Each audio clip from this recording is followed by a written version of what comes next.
Tipp today, in association with Slattery's of Pecan, your main Peugeot dealer for over 50 years in the Premier County. Slattery'sGarage.ie.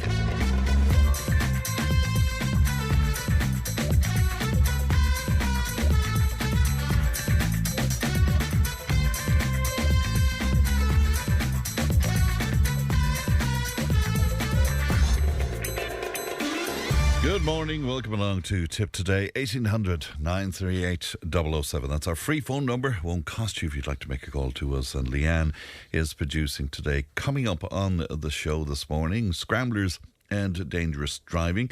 One contributor believes that parking is the big issue in Thurles town.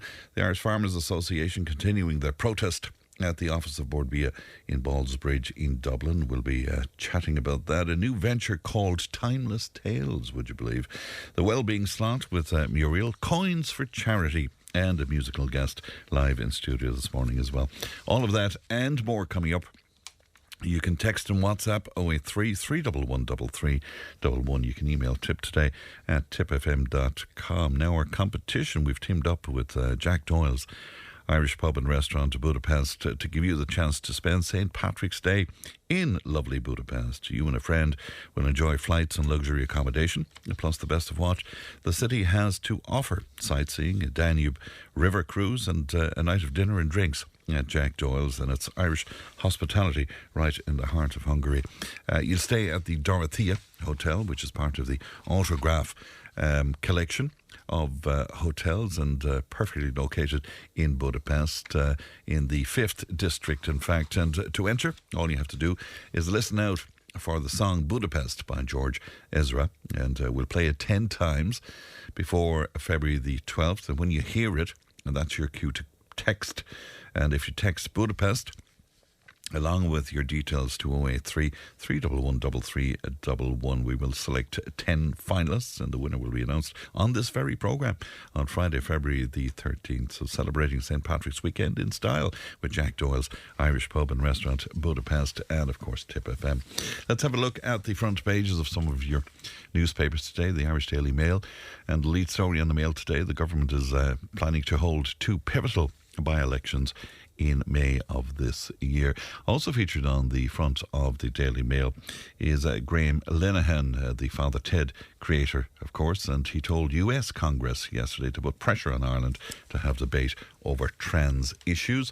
The Irish Independent, and they're leading with the story that efforts are underway to install temporary river and coastal defence for vulnerable communities as Ireland braces for a 4th bout of flooding in just 10 days. The Irish Times, and they're leading with their poll, and they're telling us that support for Fianna Fáil and Fine Gael has stabilised while Sinn Féin has slipped back since last year, and that's according to the Irish Times Ipsos poll. And the personal rating of Taoiseach Micheál Martin has recovered after a slump in the wake of Fianna Fáil's disastrous presidential election campaign last year, and he's once again the most popular party leader. Also reading on the Times today that Ireland will not follow other countries and pass a law creating a social media ban for children in the short term, even as European Union members states advance their own plans for age limits there. And finally, a look at the Irish Examiner, and the lead story on the Examiner today from Cormac O'Keefe, who's telling us that the Hutch crime group is still a primary drug trafficking gang in Ireland, but the Kinahan cartel no longer exists in this country as it did at the height of its power a decade ago, the Garda's top gangland investigator has said. So that's a look at what's making headlines and front pages of some of your newspapers today. Do you want to make comment on any of that? And if you do, 083 311 3311. Now, as you're aware, I suppose at this point the government is moving forward with plans to ban scramblers on public roads and spaces. The legislation was discussed by ministers yesterday with plans to increase Garda enforcement powers over the coming weeks. The Taoiseach has confirmed the legislation would be known as Grace's Law following the death of teenager Grace Lynch after being hit by a scrambler last month. Well, I'm delighted to be joined by Jackie on the phone. Good morning to you, Jackie. Good morning, Fran, and how are you? I'm very well indeed. Great to talk to you indeed. Jackie, you're travelling the highways and byways in the music business. Are Scramblers an issue outside of the cities as far as you're concerned? And sorry, just a great interview with Tony Allen yesterday from Foster and Allen. Actually, I was tuned in on that. I worked with him for over 8 years, touring all around the place with him. He's a great character, Jackie. Yeah. Oh, brilliant. Yeah. As regards Scramblers, I've seen this through, down through the years, and it's mainly what I found was within the cities, like Dublin and Limerick. I've come across it many a time with young lads on Scramblers, no helmets, and just tearing around doing wheelies and doing all kinds of stuff, and it's funny because I remember even going back to 2017 when I think it was Desi Ellis from Sinn Féin, and I remember Matty McGrath as well on this exact thing where they were trying to bring amendments in to allow Gardaí to seize bikes even back then, because there was a case up in Darndale where some young lad ran over a couple who were out sunbathing. Oh, that's right. I remember that, in fact. Yeah. And like the what I can't understand how it has taken so long, because I'd say every Christmas, they're always being calls, from certain politicians about this. Yes. And because normally, these Scramblers are being bought or whatever, before Christmas. And that, so it's something that has been going on, and a lot of what I would look upon as common sense has gone out of the window in a lot of things, in politics and in a lot of stuff that's going on today. What do you mean by that, Jackie? Well, common sense. We all know that putting a 12-year-old or allowing a 12-year-old or a 13-year-old or that up on a Scrambler, and allowing them to go and do whatever they want. So there's parents have to be, they have to be called out for this, and they should be held responsible. I always believe that, okay, the bike should be taken off someone, and the parents then should be looked at and fined. That there has to be some consequences for this. They have to be held accountable. Someone has to be held accountable. Yeah, because as you point out, somebody, and it's probably the parents, has to be buying these bikes for kids. Exactly. Yeah. Yeah. Oh, no, 100%. Now, a thing I think should be done straight away, and I've said this in relation to, when young people like teenagers, and my own young lad is doing his driving, kind of. Yeah. Thing at the minute as well, there should be a black box system, which they have there to allow insurance companies to bring down the actual the premium, the price of the premium of the and that it would then keep track of what's going on and speed and stuff like that. Similar to Scramblers, there should be GPS. There should be something on all of these Scramblers that is attached to whoever is supposed to own it. And Jackie, there is legislation in place, but it appears that it hasn't been policed in some way. Is that your reading of it?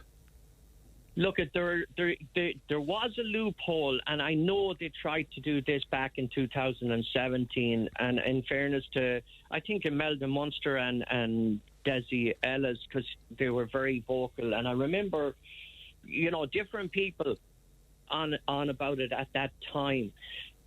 The loophole was that they could confiscate the bikes, off someone or whatever, but the owner of the bike had a rightful. They could come back and take the bikes back. Right. And I don't know why that loophole remained. But the other situation is that these bikes, were not insured and not taxed and were on the road. So that meant that the Gardaí had ways, when it was on public, like in parks or whatever, there was a loophole. But when it went on to the main roads, that's where the Gardaí had every right to take that bike. Yeah, because Grace's law now then will remove any grey area there, is my understanding of this anyway, Jackie, with regard to if a scrambler is seen on a road in a park or a playing pitch, it's illegal. It can be seized and possibly destroyed as well.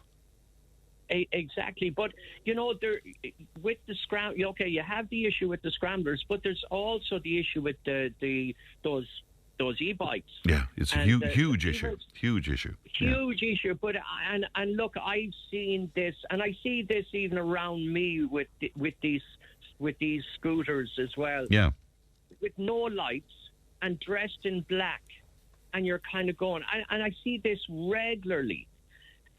And I remember, Fran, going back to late 80s or whatever, a local guy who I suppose was a mechanic, and he used to cycle to the Shannon Oaks there, or West Park as it was in those days, and he was stopped by the local sergeant at the time because he hadn't had these lights on the bike because he was cycling up.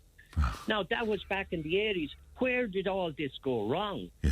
Because you're supposed to have lights.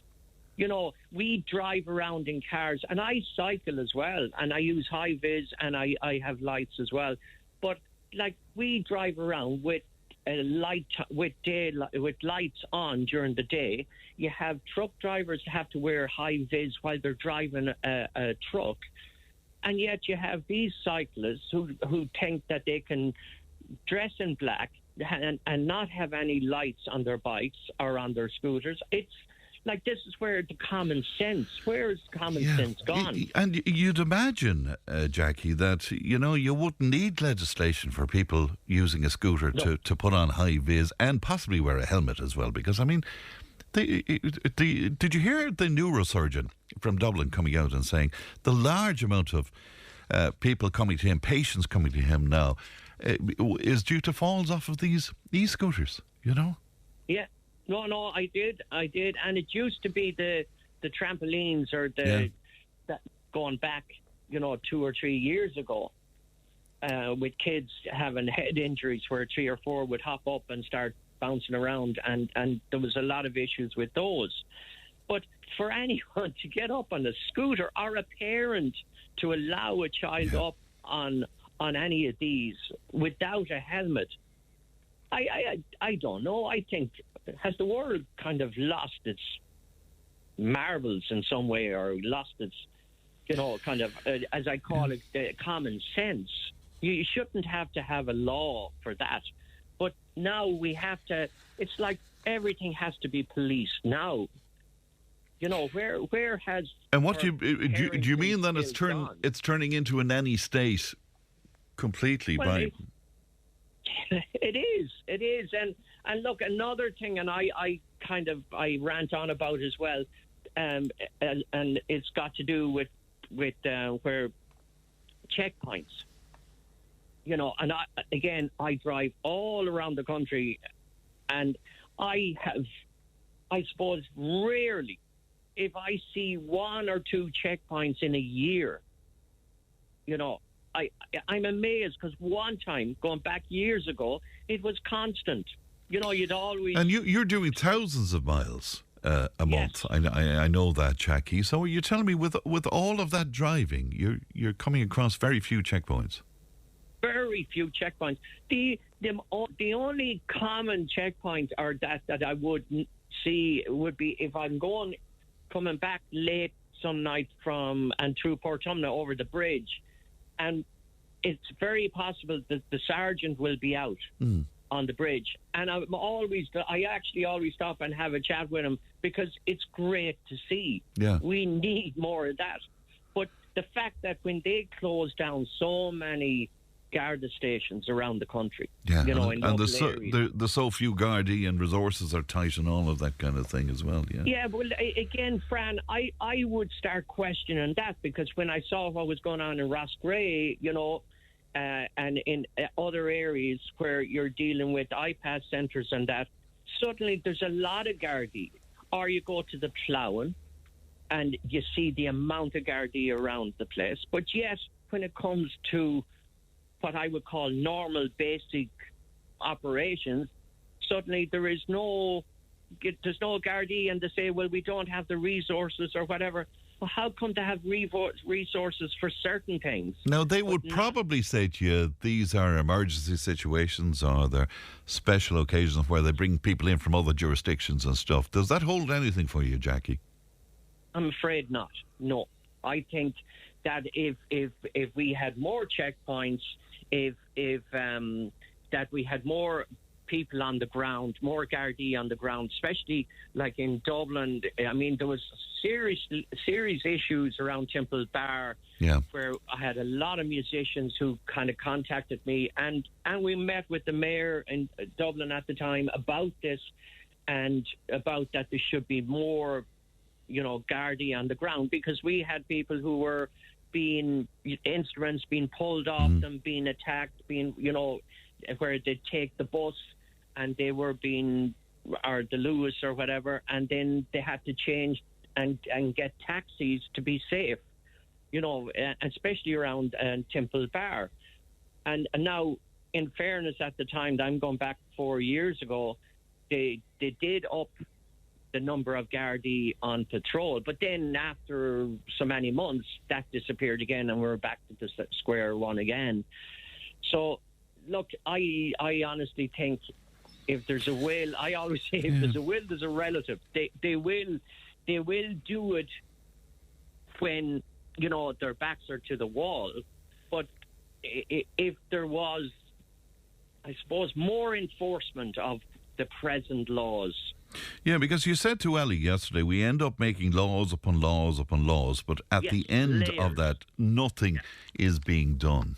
And is that your worry about Grace's Law, for example? I mean, this is in response to that young lady being killed by the Scrambler. It's a knee-jerk thing now, and are you saying to me that after a while it'll sort of die down again?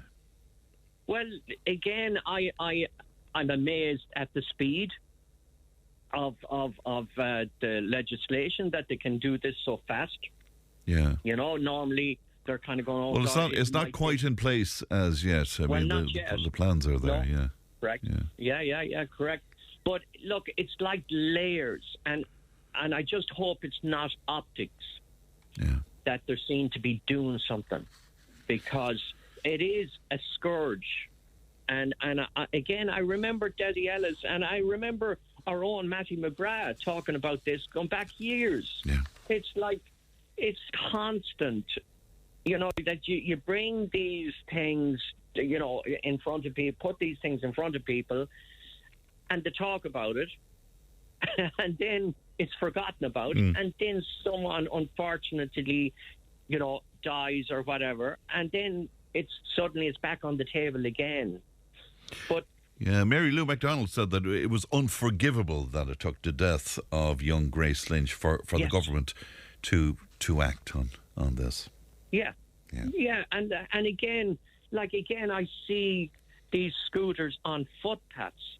Yeah. I stopped a guy one time. Well, I didn't. He had just got off the scooter and he'd been on a footpath. And I said, "Why are you up on a footpath? You know that you shouldn't be." And he said, "Well, it's the safest place to be." He was going, it might be the safest place for him, but not the people. But you see, that's part of it as well, where the scooters are concerned. There's complete ambiguity about that. They can't go on the footpath. They can't go on the cycle lane. They can go on the roads, but they're a danger to themselves and other people when they're on the road. So it's... Well, you see, again, the whole visibility is a major issue, because even if they have a light, it's down at the bottom. Yeah. Yeah, of course. And look, there's very few that have lights. And that's why I can't understand in every town, why aren't the guards out, and kind of once they, start kind of, I suppose, stopping these guys and saying, right, and fining people, they won't be long about actually making sure that they have light and they have this, that they're wearing high vis. I don't think the law is there in relation to high vis, but the law is there as regards lights. I'm looking at the screens in front of me here, Jackie, and people are really, really annoyed about this, and particularly annoyed that it took the death of the teenager Grace for this to come to light. But the e-scooters, really, people talking about that more than anything else at the moment. And some people telling us about young kids being taken to school, for example, by younger brothers and sisters on the scooters, right, which is completely illegal, of course. Completely. But again, it boils down to parenting. Yeah. The elephant in the room here is parenting, because any parent that would allow two up on an e-scooter, they should be the ones that should be arrested or fined for doing that, like allowing their children to do that. Yeah, listeners, I completely agree with all that Jackie is saying. Parents should be held accountable when it comes to scramblers and also scooters. I nearly got knocked over in Bursakane last night by two young lads on a scooter. I was only out for a walk, and now my back is killing me today. Now, this is the kind of thing that people have to put up with. I mean, that's somebody out for a walk, taking it easy in the evening, and they have to put up with that, Yeah, it's again, I go back to common sense, Fran. And the common sense seems to be gone out the window. Yeah. It really does, Well, Jackie, a pleasure to talk to you today, and I hope we can talk again in the future. But safe driving to you in the meantime, Jackie. Thanks for coming on with us. Thank you. Thank you, Brad. Thank you. That's Jackie speaking to us there. How do you feel about that? 1800 938 007. The listener says laws are useless when there's nobody there to implement them, just like the point system for driving. No Gardaí on the beat anymore. So these people have free rein. That's Mary, who's in Tipperary town today. Somebody else saying it's already illegal to drive a scrambler on public property for under 16s and without tax and insurance. It all boils back to a weak government, and all Irish prisons are full, so adding more legislation is only for politicians to be seen to be doing something. Fran, is there a definition of a scrambler? I'm thinking about perfectly road legal trial bikes, or is that trail bikes, that look similar to the ones in question. That's Tony in Ballymac. That's a very good question, Tony, and it's something that we'll root around and try and find a definition for you on that. And again, reports coming in about young kids being passengers on these e-scooters as well. Somebody else saying to us, new law isn't worth the paper it's written on. None of the people using scramblers have any tax or insurance or license or registration for these bikes. And to guards have the power already. The problem is the guards can't chase these bikes, and these bikes aren't going to stop for a guard. The law should have given the guards the power to search and seize these bikes under foot of a warrant if ownership can't be proved. All right, we'll take a break. Back in just a moment. Tipp FM's Tip Today. With Slattery's Garage, Puckon. Main Peugeot dealers in the Premier County. And now stocking the full range of the luxury French car brand DS Automobiles. Book your test drive today with Slattery's Garage, Puckon. See slatterysgarage.ie.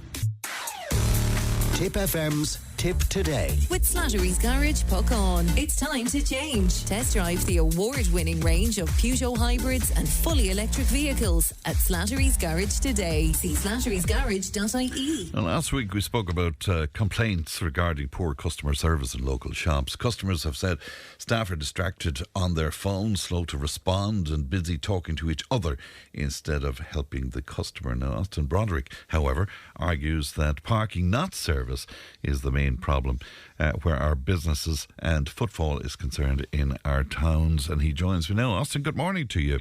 Morning, how are you keeping? And good to talk to you again. It's been a while, Austin. You think parking, particularly where Thurles town is concerned, is the main issue, is it? Oh, it is absolutely crazy.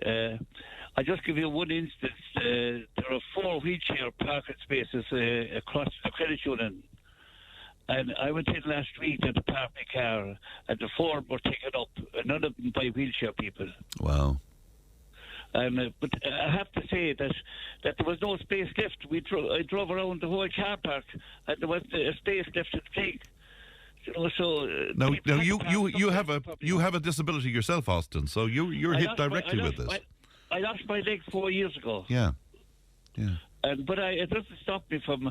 I still do the normal things in life, and I get out every day to the stud farm, and I keep going. You have to do that. And, and if you don't, if you sit inside and look out the window, you wouldn't live too long. Right, but disability parking is important to you then. Oh, it is absolutely. It's even on Liberty Square, there's one parking space, but just near the post office there. And if I open the door to get out of the Jeep, I have to open the door fully to get out. I hit the car coming beside me. So that will tell you how little room they have left on the street, and the amount of space they have left on the walking area is crazy. You could put 2 Jeeps on the footpath driving, and they have room, and they have cut that degree in on the traffic end of it is crazy. It seems all the town centres, though, are going for that sort of look where there's plaza type features on them all. But it's taking from the amount of people that can park then, yeah. We heard about all that too. People be sitting out in seats, and there'd be lovely trees growing. But that's no good for Frank. In the square in Thurles, we have businesses there in the square, and lots of other people have them. And when the traffic is improved, we're going to be. We had lovely people there for 24 years with a very good shop, and they left because of the traffic, and people couldn't park, and we're not doing anything about it, unfortunately. But I suppose, Frank, 10 years ago, there was maybe 1 car in the yard. Now there are 3 or 4 cars in every yard. Yeah. And we haven't looked into that, you see. That's the problem. And what about the car parks? Because we're hearing about more spaces in the car parks, but I suppose that's no good to you if you want to access a shop on Liberty Square, is it? Oh, that's no good. But apart from that, Frank, the car parks, they put a lovely car park there off Liberty Square. Yes. And that's full as well every day now. Right. With what? With people going to work and leaving their cars for the day, is that it? Oh, yeah. Oh, big time, man. Oh, big time. But it's pity that the businesses on the square are going to suffer badly because people can't park there. And why would they bother coming to the square where they can go down to Super Value or some of those places? They can drive in, no problem, park for an hour or 2 hours. And it's a pity that it's coming to that. Yeah, the other thing, we need the square. Yeah, I think the square it looks fantastic, but says you that's no good if you can't access the shops. We also just wonder, like, why did they leave space enough for two cars to pass each other on the footpath, and then cut the road down to bare minimum? It doesn't make sense. I don't know, but that's happening in almost every town for some reason or other. Yeah, I don't know. There must be a new. There must have some bright spark come in that thinks this is going to be the way to go. But I mean, businesses are going to businesses in the centres of any town. They're being hit badly at the moment, and everybody knows that. But we need the ring road very badly, and I suppose the only man that gets that ring road is Michael Lowry. And even at that, it's going to be a while before we see that, no matter what. He has the whip hand. He's keeping the government together. He can call the tune. And I say I'll be having a wonderful vote anyway in the not too distant future. Yeah. We had, I suppose, we had 2 ministers when the sugar factory closed down, and they didn't stop the factory for closing. So we depend on Michael now to get the ring road or get it started or something. Anyway, we need to do something. Well, there is. I was talking to Michael Lowry about that recently, and there is hope of that happening in over the next few years, I suppose, Austin. But either way, that's not going to help businesses in the town, though. Oh no, sorry. I mean, the old post office is there. Yeah, is there, and that doesn't do anything with it. When the old post office was there was 2 minibus jeeps of 2 minibus people coming from the hills or where they're coming from, and they did all their shopping around the town. And then they went into Hazes and had a cup of tea or a cup of coffee and that. That's all gone now, Frank. And I mean, you were in business a long time, Austin. I mean, when you look at what's happening in Thurles now and compare it to 20 years ago or 30 years ago, in terms of footfall around the town, is it drastically different? Oh, it is completely, utterly different. If you could advertise a good shop, and unfortunately, we got somebody into that shop that was idle for. It's idle for the last couple of months. We got somebody good come into it, but we're lucky because it's a dressmaker, so she's not going to be worried about customers coming in because she's going to get plenty to do anyway. Yes. But trying to get a good client here now into Liberty Square and Thurles there, not a chance in the world. They wouldn't be interested, you think? No, they were not interested. Good, bad, or different. Why should they be? You know, I mean, with the way the traffic is moving, and how can you park, and then you can go down to those. I mean, I feel sorry for one of the best shops on the square in Thurles, and I used to buy the wonder stuff of Roach's shop. There you'd have to come out with a couple of tins of paint, gallons or 5 gallons, drums of paint. Now, you couldn't park outside that shop now for 2 minutes. Or you'll hold the whole traffic up. And look down the road a few years for me. Say, if you take Thurles Town 5 years' time, 10 years' time, what do you think we'll be looking at? Oh, sure. If we haven't the ring road, we're going to come to a complete standstill. Because what can we do? The population is going to increase with the amount of foreigners coming in, and they're all buying cars. I know they're the cheaper cars in the market, but they love cars, and there's no way we can cope with them. There's not a hope in the world we cope with the. I know, because the generation we're all living longer. I'm 84 now, and I'm still active, so. So as I say, that we're going to be living a lot longer. We're going to be more people on the roads and more people driving. And unless the government can do something very sharply to help that, I don't know what's going to happen. And just finally, Austin, the reconfiguration and the cosmetic work done on Liberty Square, do you think it was a mistake? Absolute big mistake.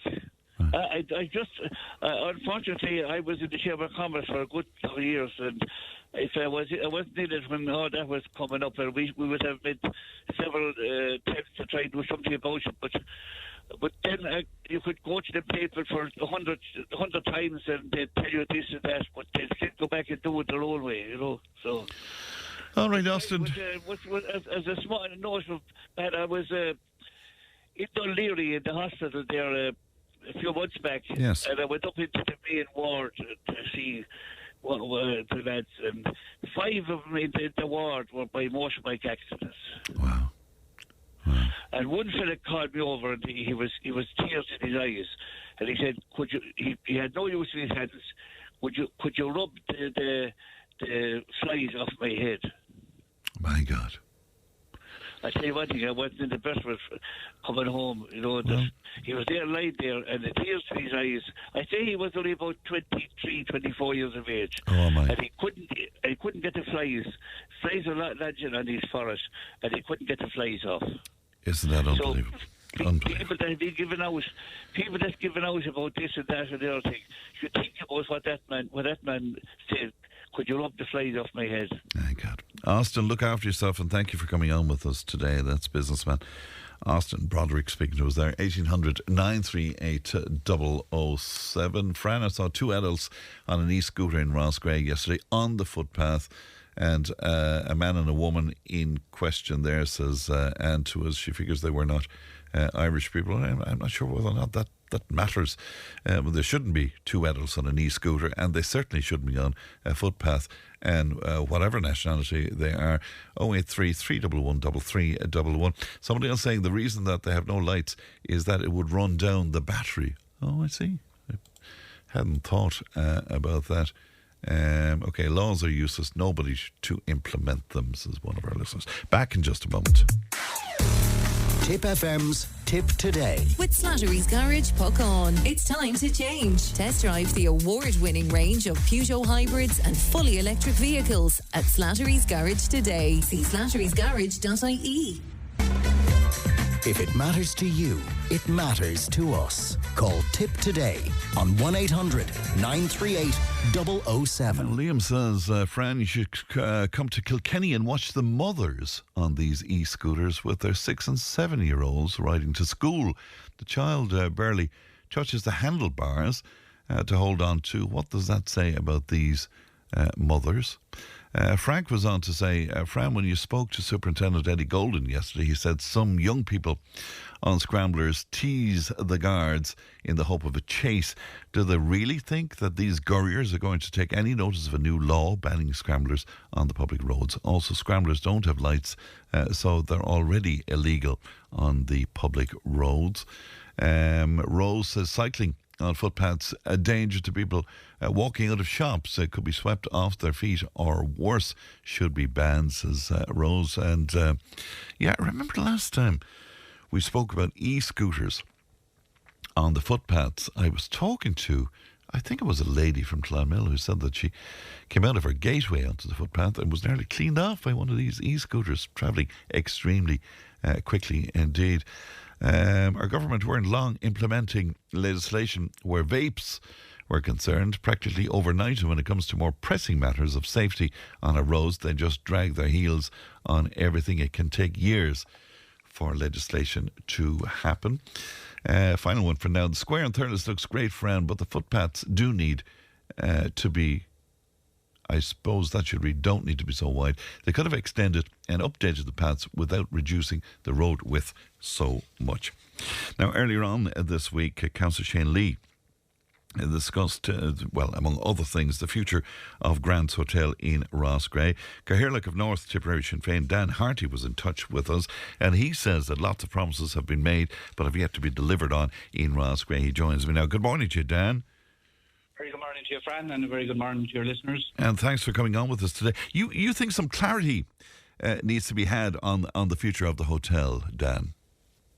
Yes, I've been looking at this, Fran. I suppose it's been mooted now for a couple of years. I remember a couple of years back it was stated, I suppose, just before coming into the local elections, around the time that Racket Hall was changing use to an iPass centre, that it was announced that there was an agreement in principle with the government. It was Fianna Fáil, Jackie Cahill and Councillor Michael Smith at the time were saying that there was agreement in principle for the government for the acquisition of the former Grant's Hotel there on Castle Street. So I suppose since then there was €150,000 provided by government for Tipperary County Council to carry out a feasibility study around the building and around the acquisition of the site, and if it would be cost effective and what uses the site would be. So I suppose. And what was the outcome of that feasibility study, Dan? There was three options. There was three options brought forward after that. It's published now. It's online if people want to go into the detail of it. But I suppose the first option was kind of dismissed by the local authority as being a loss-making endeavour. So I leave that one aside. There was two other options there. It includes there's a big an extension built in the 1990s and that at the back, and that needs to be removed and other outbuildings put up. And the second option anyway came in at a cost of 5.5 million. The third option for redevelopment came in at 7.6 million. So there was a huge cost involved, I suppose, in the acquisition and redevelopment of the site. I suppose the idea of the community-based hotel and the community-run hotel is the one that is being pushed. I suppose the local authority, Tipperary County Council, have said they don't really like that model. They don't want to be, I suppose, they don't want to be operating a hotel. Yeah, well, they're not in the business of running a hotel, I suppose, so. No, absolutely not, and I suppose this is where the issues are coming from, and this is why we kind of need to get to the end of this, because I suppose people in Roscrea and the wider area, the issue of the hotel is of major concern to them around tourism beds. Even you stated yourself, and I agree with you, in terms of the future of Roscrea and based around tourism and that. But I suppose if we're serious about bringing tourism into the likes of Roscrea, and the historical sites are there, there's plenty of them there, for and sure. It would be a great hub for tourism. But if we're serious about the future of Roscrea being built around tourism, we have to have beds in the town, and they're not there at the moment. So did you ask, on behalf of Sinn Féin, did you ask Tipperary County Council whether they're going to pursue that acquisition of the former Grants Hotel? I did. I've noticed over the last while, I suppose, that there's kind of a cooling down of the commitment, I suppose, towards this project from both from the government side and from County Council. So I put in a PQ. Sinn Féin put in a PQ to the Minister, Fianna Fáil Minister Derek O'Leary, Minister for Rural and Community Development and Gaeltacht, asking him about the government's intention to acquire the site. Now he's very non-committal in his reply. He's saying that obviously he stated that the site is privately owned and that any sale of the site will be up to the property owner, which is correct, obviously. But he's given no commitment in terms of acquiring the site. There is a new town centre first policy, and that is being rolled out in Roscrea at the moment in terms of looking at redeveloping streets. And there's currently they're looking at a traffic flow there at the moment in Roscrea as well in terms of that. But I've asked, as part of that process, will Tipperary County Council be looking to the government to provide funding to acquire the former Grants Hotel site? Now, the County Council did actually get back to me this morning since I sent in that to you yesterday, Fran, and they were actually quite clear. And one of the lines in the reply is that the Tipperary County Council have no plans to acquire this site. So, I suppose if the government are trying to play it back to County Council and County Council are trying to play it back to the government, as far as I can see, I think it's important for the people to know this because there's a lot of kind of fudge around the issue, I think, locally. That there's no evidence there that either the government department or the County Council intend to acquire this site. Now, so all this talk about a community hotel and development in the centre of the town and these novel ideas, is that all gone by the wayside now, you think? I think it is, Fran, and look, if I was going to be cynical about it, I would say that it was election time involved there in the run up to elections. Local politicians felt they were in trouble around the Racket Hall site, and they needed a bit of optimism there, I suppose, or they needed to try and flip the story over. And as far as I'm concerned, this thing is kind of fizzling out. I know. Jeez, that sounds very cynical, Dan. That's really cynical, that.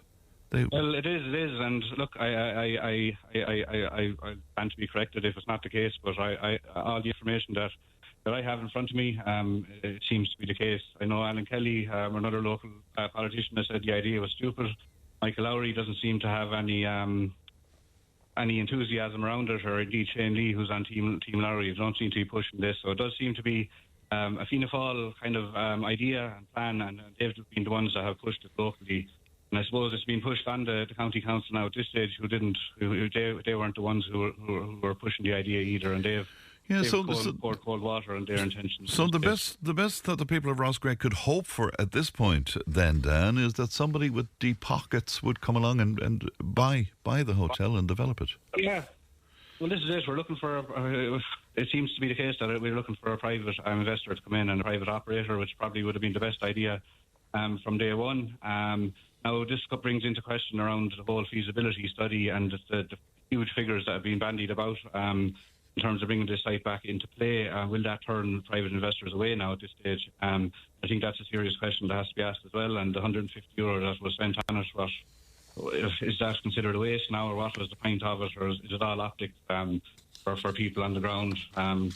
Look, again, I suppose the other hotel site in the town, Racket Hall, that's been an IPAS centre now for about 2 years. It's my understanding that the contract for that is expired in this month actually, and that current contract negotiations are taking place at the moment for that to be renewed. But that is the probability there that will continue to be an IPAS centre, though. Absolutely, yeah. If you look at even since 2022, the cost of IPAS accommodation has gone up by about 70% nearly. So whatever contract the Racket Hall owner had 2 years ago, he's likely to receive a lot more this time around. Right, well, that's in their own that's in their own negotiation where that is concerned. But it's interesting. Can I just ask you before I let you go, because last time you and I spoke, I beg your pardon, Dan? Sorry. Yeah, no, sorry, go ahead. All right. Can I just ask you, last time we spoke about the Irish-speaking cafes in Thurles and how that was going. Yes. Since then, how is that going, Dan? Yeah, no, that's correct, Fran. Actually, the last time we were doing a pop-up whale talk in the Borkas, and we're going to do that monthly. But since then, the Source Arts Centre have decided to give us space in the Arts Centre itself on a Wednesday night from 6:30 to 8 o'clock. So it's an Irish cafe space. The film club meets there at 8 o'clock every Wednesday. So prior to that, the Arts Centre is open and we have that space there. So there's been a huge interest in that. We've had almost 20 people there the last 2 weeks, and that is going to be every Wednesday up until May as a trial run to see if the interest is there. But so far, the interest is certainly there, and I'd just like to invite anyone locally or across the county that has any interest in coming into a friendly atmosphere and welcoming space to speak Irish and to pick up. Practice your Cora and to pick up on maybe your former learning. Yeah, Irish back isn't it fantastic? It's fantastic to see that interest again in the language. It's brilliant. Before I let you go, we've been talking about parking in Thurles, Dan, and the difficulties of that, and probably the harm that it's doing to businesses in the town as well. Would you go along with that? Is there an issue? Well, look, I suppose in recent years, there's a lot of parking spaces have been taken out of Liberty Square. I know in terms of also the double yellow lines on Parnell Street, and parking was taken out of there. But look, I suppose there are a huge number of parking spaces as well. New car parks have been provided at the back of the square. So look, I understand the frustration around parking and the ease of access. I know businesses in the town centre are trying to compete with the shopping centre where there's free parking, and they would like to have I suppose a fair crack at the whip in terms of access to their business. But there is parking, in fairness, in the square. I know there's a review going on at the minute around parking charges as well, so we'll be tying into that as well. So. All right, Dan, good to talk to you today. Thanks for your time. That's Dan Harty there, who is Caherlock of North Tipperary Sinn Féin speaking to us. Mary was on from Thurles, and she says, "Good morning, Fran. It's as simple as this. You can't park in Thurles, so I gave up shopping there, and that's why there's so much shopping online." And Ross Gray is going in the same fashion. Why would you go to a town where you can't park? If you really have to go shopping there, you go early. It's easier for me to drop grandchildren to school by keeping them overnight in Templemore. We make better time in the morning than going through Thurles, says Mary. News and information's on the way. Tipp FM's Tip Today. With Slattery's Garage, Puck On. Main Peugeot dealers in the Premier County. And now stocking the full range of the luxury French car brand DS Automobiles. Book your test drive today with Slattery's Garage, Puck On. See slatterysgarage.ie. Tipp FM's Tip Today. With Slattery's Garage, Puck On. Over half a century driving the people of Tipperary and surrounding areas with quality, reliable and economical vehicles, new and used. Call the sales team today to discuss your next car or van on 067 24 111. Yeah, thanks, Pat, and welcome back to the second hour of Tip Today. Brian was on. He says, "Fran, I think that the banning of scramblers in all public places is an overreaction. This unfortunate accident was one of many in a particular area and in a greater urban setting where such activity is endemic by out-of-control youths and young men in particular, and it's caused by a lack of regard of presence and enforcement of laws and rules which are already in place. This new legislation will have an overwhelming or responsible participants in motocross and enduro riders who use public areas safely and responsibly. I regularly come across such activities on my walks, and the lads that use areas are very safety conscious and aware of other people who use the same areas and cause no problems. Now they will be deprived of their activity with no alternative being provided," says Brian. It's an interesting take on it. James was on to us from New Inn, and he said parking in all towns is gone out of control, Fran. Wheelchair accessible ones are constantly taken. Commercial parking bays are always taken by cars. There should be at least 3 traffic wardens on the go in Clonmel alone. One couldn't possibly manage a town of that size. It's the same people that get away with it, so they keep doing it, says James. Now, members of the Irish Farmers Association are continuing their protest at the office of Bord Bia in Ballsbridge, Dublin, for an 11th day. The IFA argue it's untenable that the head of Bord Bia, which audits and markets Irish food, as you know, is also leading a company that uses imported beef outside the Irish Quality Assurance System. To talk to me about this, I'm glad to be joined now by Imelda Walsh, former chair of North Tipperary IFA. Good morning to you, Imelda. Good morning, Fran, and good morning to all your listeners.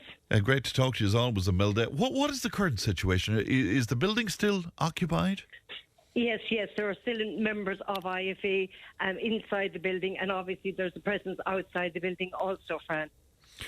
But no updates since last night, I gather. No update. And sure, obviously, I suppose the main focus today will be on that Oireachtas committee when Larry Murren comes in before the Agricultural Committee and has a discussion and interviewed by the members of the Oireachtas. Now, that's going to be very interesting to hear what he has to say, but it looks to me he certainly has the backing of the board of Bord Bia, and he seems to have the backing of the government as well, Imelda, with Simon Harris coming out and batting for him. But Simon Harris made an interesting observation. He said that Mr. Murren has overseen massive growth in overseas food exports, and that matters, he said. So I suppose the point he's making is, are we in danger of shooting ourselves in the foot here by looking for his head if he's so good at his job? Fran, any board, no matter how good they are, it's the people that do the work on the ground. And albeit, I have no doubt that Larry Murren is a very capable, very competent business person in his own right. But Fran, I question the wisdom initially in appointing him. Somebody that has skin in the game, that, you know, that is they themselves involved in the beef industry. I don't think they were the best person suited. Now, albeit the board is made up of many people from the different sectors and the different actors in the chain, and that's hugely important. But I think as chair, you need to be totally impartial and not have any skin in the game. And that way, you know, in relation to that, you know, perception is hugely important. And here's the moment, like, we have somebody that's importing, albeit 1%, but the amount, in my mind, Fran, is totally irrelevant. You're compromised if you're in the business, and likewise you're importing. The fact that, I suppose, as an Irish nation, we export 90% of our beef, and it beggars belief that somebody's in it importing, and in particular Brazilian beef, with all the controversies of in relation to it, with say from the hormones, from the antibiotics, from a carcinogenic point of view, and all of that. It beggars belief, Fran. In respect of it. Right. Now, as you pointed out there yourself, it's just 1% of the beef needed by Doan Farms. But I think part of what they're saying is they need so much beef. Sometimes they need to add to what's available to them, Imelda. But, Fran, we're exporting 90%. I can't understand why they'd need any. The fact that we export 90%. You know, like, if you can imagine, like 9/10 of what we produce is exported. So I don't think that actually stacks up. And I think in particular Brazilian beef, when we're aware of all the issues surrounding it, from hormones, from antibiotics, no standards and all of that, and there's somebody that's where, to me, is where this falls down completely, is the person at the top, the chairperson, is actually doing this and saying it's acceptable to use this product when we are all aware of the concerns around Brazilian beef. And Bord Bia itself, is there not a danger here? I mean, with all of the publicity that this is getting, and I presume it's covered overseas as well, are we not damaging Bord Bia in some way by this? Exactly, and you're right. This is where we need to be careful in respect of this, and this is why I'm a little bit disappointed with the Minister that she hasn't acted more quickly in relation to dealing with this matter. You know, look, at the end of the day, we have the chairman who has admitted to using 1% and citing all the reasons that you have stating in relation to that there are shortfalls in the system at times, which I don't accept there is. I don't accept any other farmer in Ireland, in particular in respect of beef is the situation. So there is a danger here, Fran, and that is why I think this needs to come to a conclusion, needs to be dealt with as speedily as possible. It seems some of the opposition politicians are arguing that the chair's position is untenable. But I mean, you have the Minister for Agriculture coming out and saying he has full confidence in Larry Moran. Yes, I accept that, Fran, but I think Minister Hayden would say is going to have to look beyond, will say, his own confidence in him, will say that, and look at what's best for Bord Bia. Like, at the end of the day, Bord Bia is as good as it is because of the Irish farmers and the standards which we adhere to. And this is what makes up Bord Bia. Like, a board is responsible for governance and oversight, but it's all the people that work within Bord Bia that go on all the trade missions, that do all the work, that do all the advertising and all of that. And so I don't think we can have a position whereby there's question marks over the chairperson. That needs to be dealt with. And the fact that it's the optics, Fran, in all of this are absolutely terrible in the respect of the fact that he has skin in the game. And I'm amazed that anyone would ever appointed as chair that has, whether it was in the beef or any of the sectors that have quality assurance on them.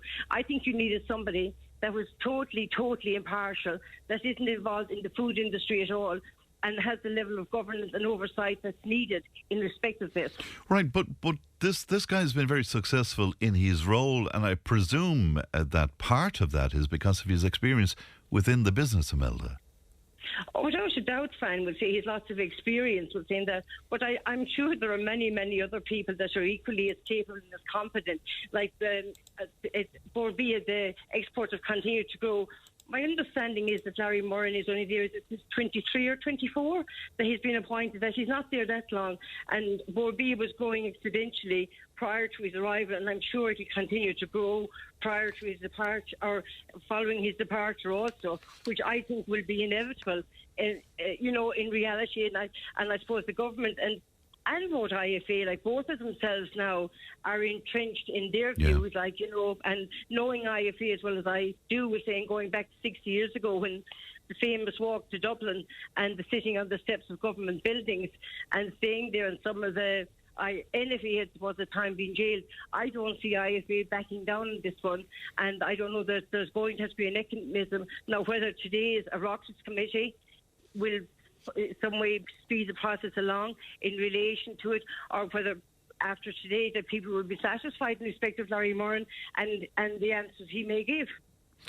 The Minister is calling on IFA to de-escalate this, and there is that, though, isn't there, Imelda? Some of the staff were frightened by the occupation of the building. That is an issue, isn't it? I would find that now hard to believe, because knowing IFA over the years and the process over the year, they've always been extremely courteous to everybody. I'm sure Garda Síochána would testify to that. Any of our protests, IFA, we're only ordinary farming people, and they would behave themselves to the highest manner. Like, I think there's a bit of politics being played here, and I think the Minister, I think it's a bit rich, him calling on IFA to de-escalate this.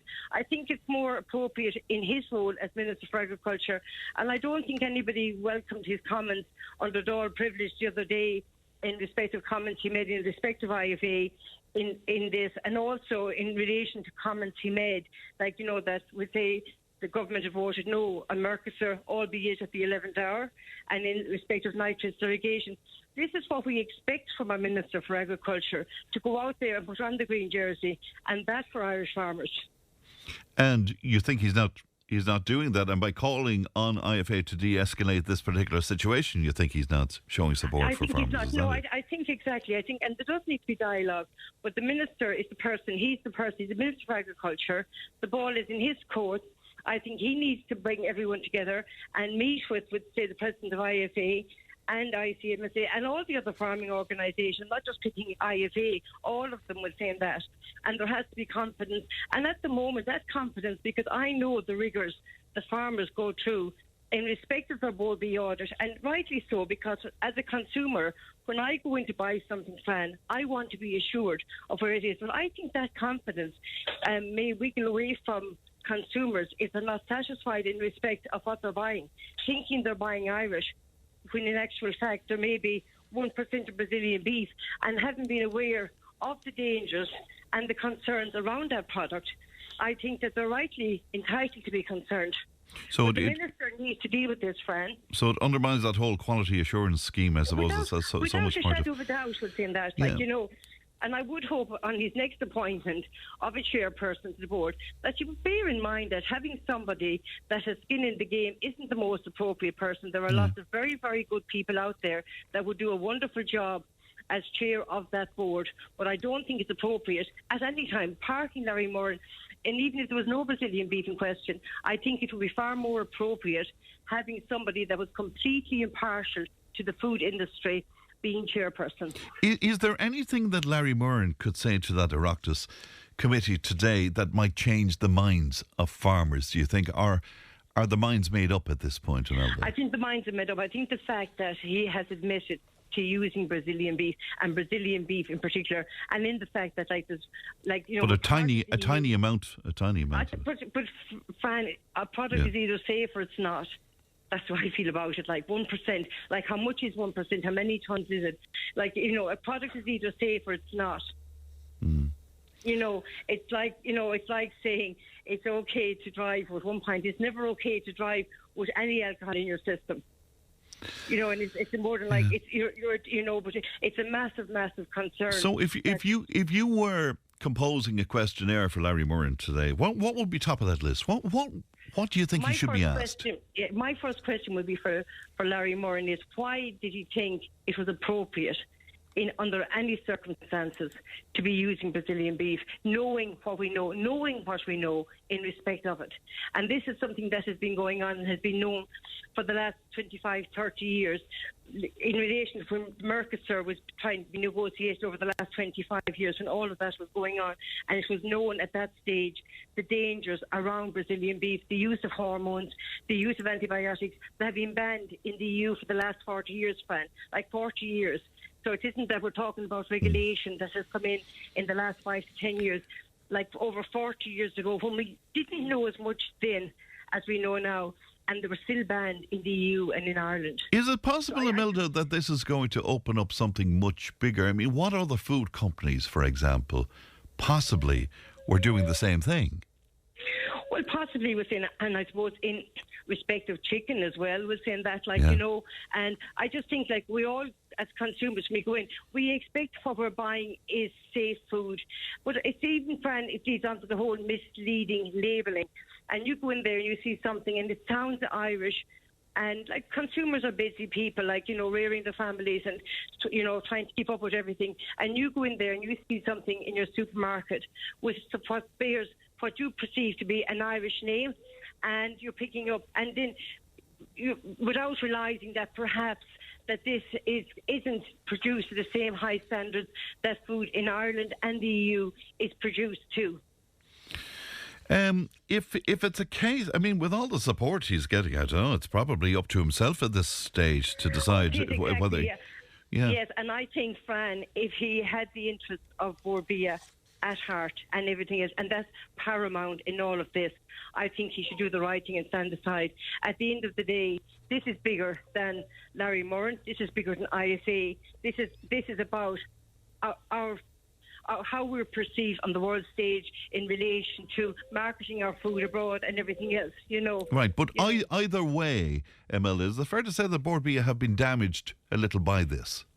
Of course, obviously, like anytime there's controversies, we'll see that, but they do such a fantastic job and everything else in fairness to advertising and everything else and all the World Trade Mission and everything else. Like you saw there a couple of weeks ago with Blue Tongue, how quickly the Chinese pulled back immediately from taking it. And Blue Tongue, like product is completely safe to use. But once there was the slightest bit of controversy, in relation to it, they withdrew with saying that, like, and until this issue is resolved, like, the Chinese aren't in the market for Irish beef.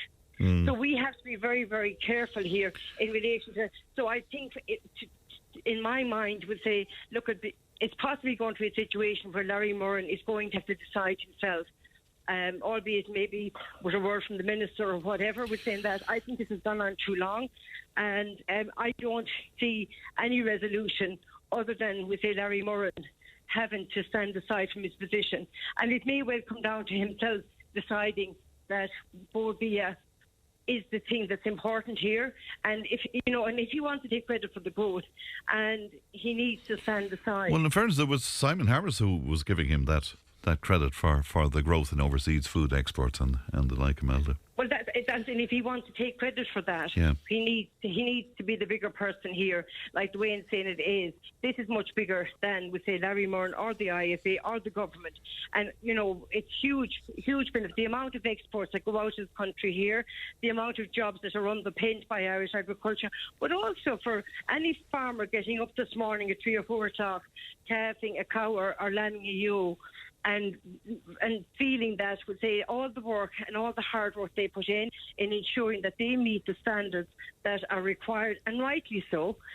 And then to see somebody at the top end, the chairperson of a board, importing Brazilian beef, I just think it beggars belief for saying that. And the final word, Imelda, I mean, if it's a case that Mr. Murren does not step down or is not pushed or whatever, will the farmers continue on with this into the future with this? Oh, they will, yeah. Oh, no. So they're not returning on this no matter what? No.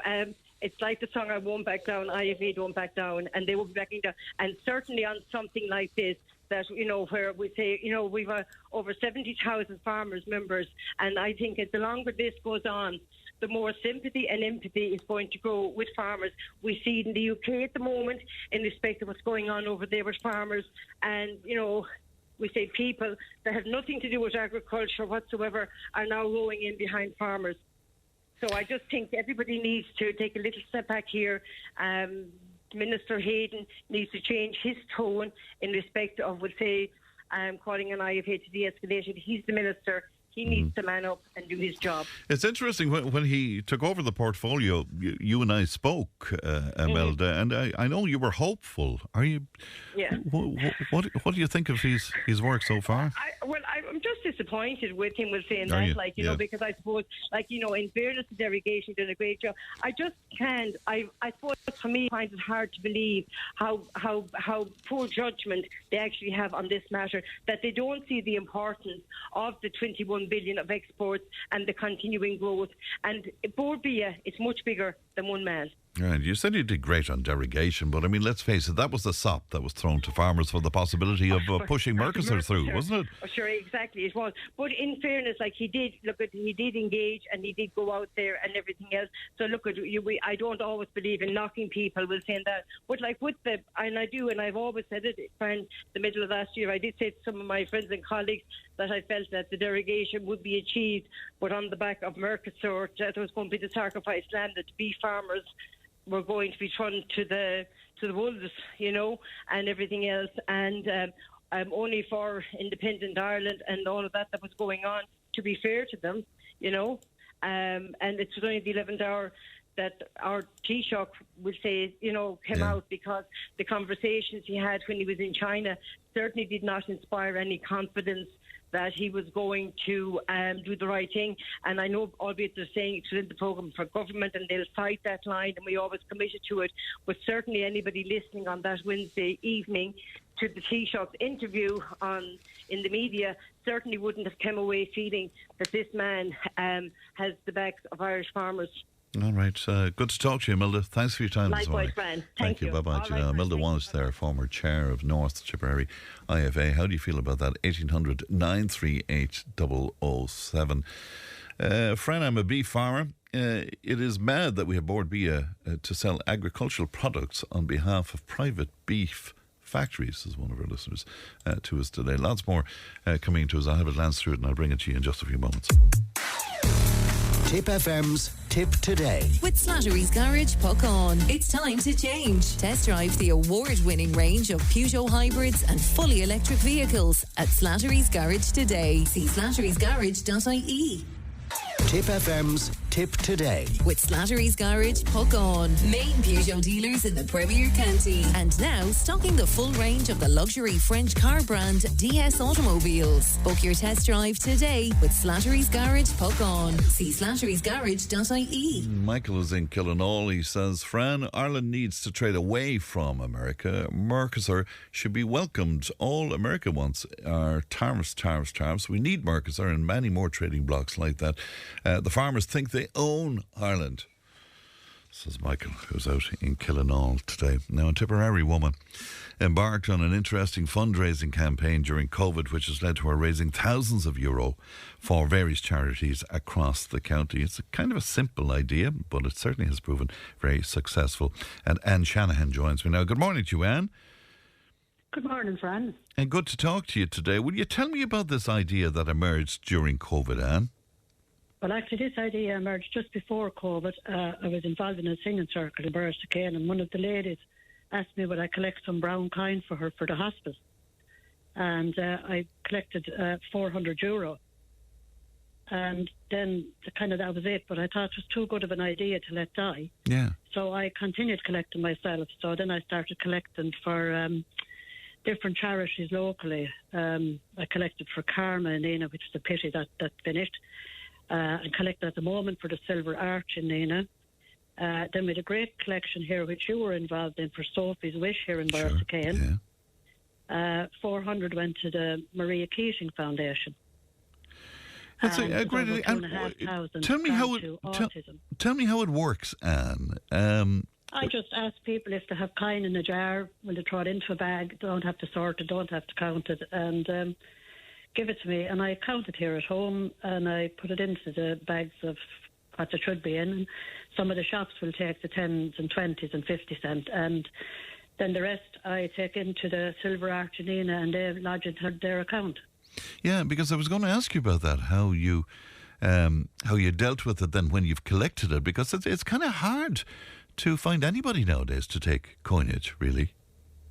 Well, because they're a charity and it goes into their account, you know. Yeah. It's a great idea. Are other people copying you at this point around? I don't know that now, Fran. I haven't actually a clue, but I know there's some amount of people collect for me. I play a little bit of poker at the weekend, so I meet a lot of people, and they're all very good. They all bring little bags of coin with them, and it's great, you know. Now, I'll just give you an example. Yesterday, I had a very good day yesterday. I met a lovely man yesterday, and he gave me €76.10. In coin? Yeah, and I got money from down south, if you know Mick Maher. I do indeed, of course I do, yes. Mick sent me up €59.16. And I met another lady who gave me $10.40, and I met another girl who gave me $14.43. Isn't that fantastic? And is this the case? This is when we're going to bed at night, we probably clean out our pockets and throw it on the locker or whatever. Is that the kind of thing you're benefiting from, man? I knew for years, because I was a cleaner for years, and I cleaned in houses, and every house had a teapot, a jar, coffee jar, anything. And you picked up change around the house, and it was all thrown into the jar. Yeah. So I knew people had a habit of doing that. So when I continued to collect them, I just said to people, like, do you happen to have a jar in your house with money? And the amount of different containers I got, from detergent bottles to coffee bottles, it's really funny, you know. And you'd get medals and religious medals and everything in it, but look, it's all good. But I got an awful lot of foreign money and old money. Right. And is that any benefit to you, Anne? Absolutely fantastic. I was just saying to you there, you didn't actually hear me. I've over 2,500 give to Autism Ireland. Right.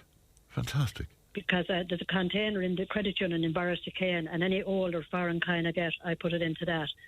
And when they empty that then, and I know it's possibly other people throwing bits and pieces into it as well, but they send me out a letter and they tell me how much was in it and what was worth. And how do you decide on what charity should benefit? Well, I just started out with the hospice because of that lady, and then someone approached me and asked me would I collect for the Maria Keating Foundation, and I had no problem with that. Yeah. And then our local little girl here, Sophie's Wish. Yes. Sophie had to go to America for a life-changing operation costing $100,000. So I decided, well, that's very close to home, so I started collecting for Sophie. Brilliant. Well, it's fantastic. So you're going to continue with this then, Anne? As long as there's money out there, I'll continue. And that's why I got on to you, because a lot of people are asking me, are you still collecting? Yeah. And I am, and I'll collect as long as it's out there. Right. So how can people get in touch with you to give you the coinage? I'm very grateful to Heenan's shop here in Ballsbridge and Cyril and Miriam Crawford, because people passing through Ballsbridge drop coin into their shop for me. And I have to give a shout out to the High B and Nina, who were extremely good to me. That was a drop-off point as well for me, and they were very good themselves. They had a little container inside, and then he changed the found sweeping up at night. He used to throw it into it for me. So I missed them terrible. That was a great place for me. Yeah, great pub. Sadly closed down now. So you'd be delighted, I presume, if other businesses around the county were willing to do this for you. It would be absolutely fantastic. Yeah. Absolutely fantastic. Yeah, and for a long time in Nina also, JKC's in Nina was a drop-off point. But that's now during kind of COVID and that, because you couldn't travel and you couldn't go too far. So at the moment I have Crawford's and I have Heenan's, but if anyone else wants to come on board around, I'd be absolutely delighted. All right. Well, if they'd like to speak to Leanne about that, 1800 938 007, and we'll see if we can drum up some business for you on that. And it's always a pleasure to talk to you. And well done on raising so much money. Lovely to talk to you, Fran. Yeah. And because of you, we raised so much for Sophie's Wish, because I spoke to you at that time. Sure, I remember. Yeah. And I got money from everywhere and anywhere. And Sophie is doing absolutely fantastic. Sophie has started her first year in the community college. Oh, has she? And people that's out there that has collected money for Sophie, just to let them know that that operation was life-changing for her. Isn't that fantastic? Isn't that absolutely, just it's a lovely, lovely story, and she's a lovely girl, and I was delighted to be able to help out. All right, well, give my best to Sophie and her family. And lovely to talk to you. And thank you. And thank you so much for your time. You're welcome, Anne. Bye-bye to you now. It's Anne Shanahan there with that fantastic idea that has helped so many people. 1800 938 007. Back in just a tad. Tipp FM's Tip Today. With Slattery's Garage Puckon. Now is the time to pick up your next van. From the award-winning Peugeot Partner van to the Expert and the load-lugging Boxer van. We have big vans, high-roof vans, long wheelbase vans. You'll find them all at Slattery's Garage Puckon. See slatterysgarage.ie. Join the conversation in Tipperary. Contact us through Facebook, Twitter, or email tiptoday@tippfm.com. And you're very welcome back to a motley crew in studio now, I can tell you. Jim Keane, who has previously written very popular plays, including The Living Will and Big Splash, Small Fish, will premiere a new play, The Comet T, in Brew on the 27th and 28th. And Jim is with me in studio, along with Kieran Slattery from the Multeen Players. And good morning to you all. And morning, it's good to see you. Morning, Fran. And a premiere is not correct, really, because, of course, you premiered it before Christmas, Jim, didn't you? We did. The last...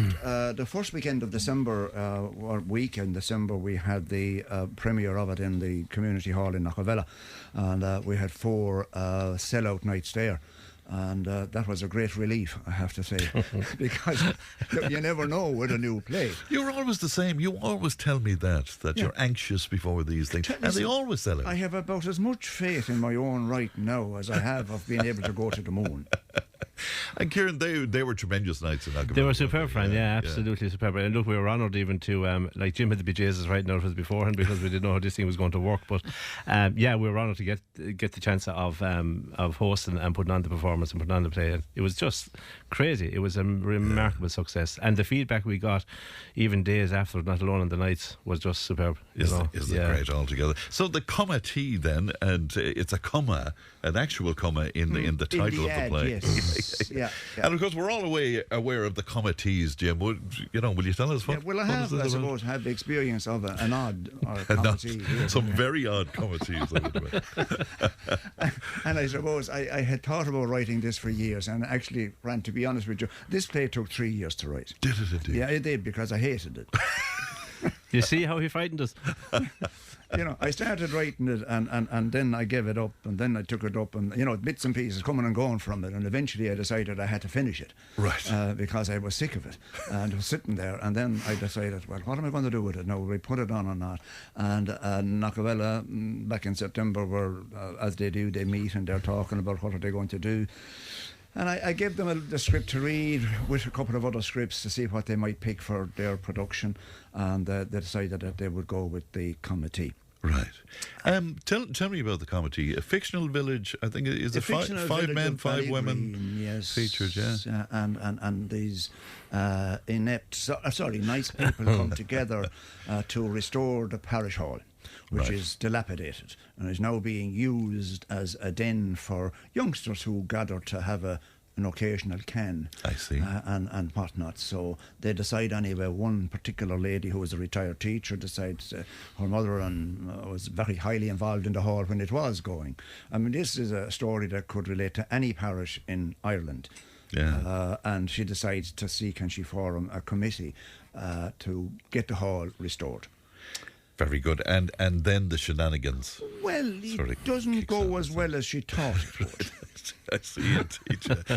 Drama at the best of times, Kieran, of course, is difficult, but comedy is a whole other ball game, isn't it? It is, yeah. Like we're all, well, most of us in the multi-team players are new to the game. Like we were literally in our infancy as a group. You know what I mean? We're 6 or 7 years in.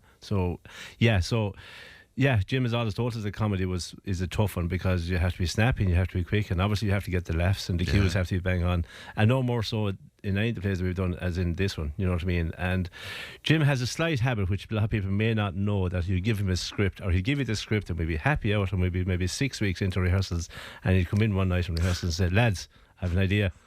We'll change half a scene. So, but look, it was all about perfecting. You know, so it was new for us all. Jim obviously has done new plays himself that he's written and produced and done. You know what I mean? But it's brand new for us as a group. And it was a great learning curve, and it was. But comedy is, it is difficult. Indeed. Yeah. And I often wonder about that, Jim. You know, when you're writing comedy on a page on your own in the room, and what appears funny then, and are you waiting then to see, does that transfer to being funny on the stage? That is the greatest, I suppose, terror from the point of view of writing waiting comedy. for the laugh. Yeah, you're wondering, will it happen? Will it go? I mean, you know, the first play I wrote, which was A Living Will, was more of a drama. And I suppose a drama is easier to predict in terms of an audience will listen to it. Yeah. And you're not hoping that they laugh. You know, you're not waiting for the laugh. You're not aiming it at laughs. You're aiming comedy at laughs, and if it's not funny, it goes down the tubes. You know, a good drama will entertain and is easier to perform, number one. Yes. Because you're not expecting actors to be comedians and have a sense of timing. You know yourself in any show, anything you're doing, you know, in comedy is a sense of timing. It's you have vital. to know how to deliver the line, and then how long to give them laughing before the laugh dies down completely and cut in with the next line. And I'm not convinced you can teach people that. I think that's a very natural gift, almost, isn't it? Yeah.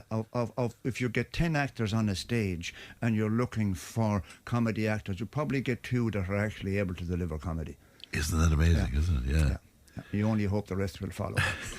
Somewhere along the way. Did you directed it yourself? I did. And I suppose I've done that with the last 2 plays that I've written, because I find that you can iron out the kinks in it before you let it out to other groups. Yeah. You know, which is a help in terms of, you know, little bits and pieces that you would find, you know, that's not going to work. So you fine-tune. You do. Right. You do. It's I would consider it the final exit.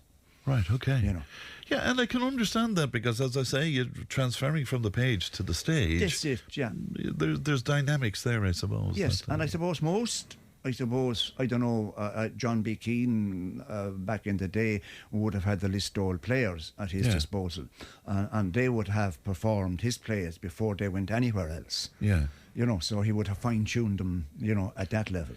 You got a bunch of scripts, you were saying, Kieran. Why choose this in particular? Did this stand out? It stood out, but again, we knew Jim's pedigree from the previous 2 plays that he had written himself with the show productions, and like I said earlier, it was a huge honour. We weren't going to turn it down.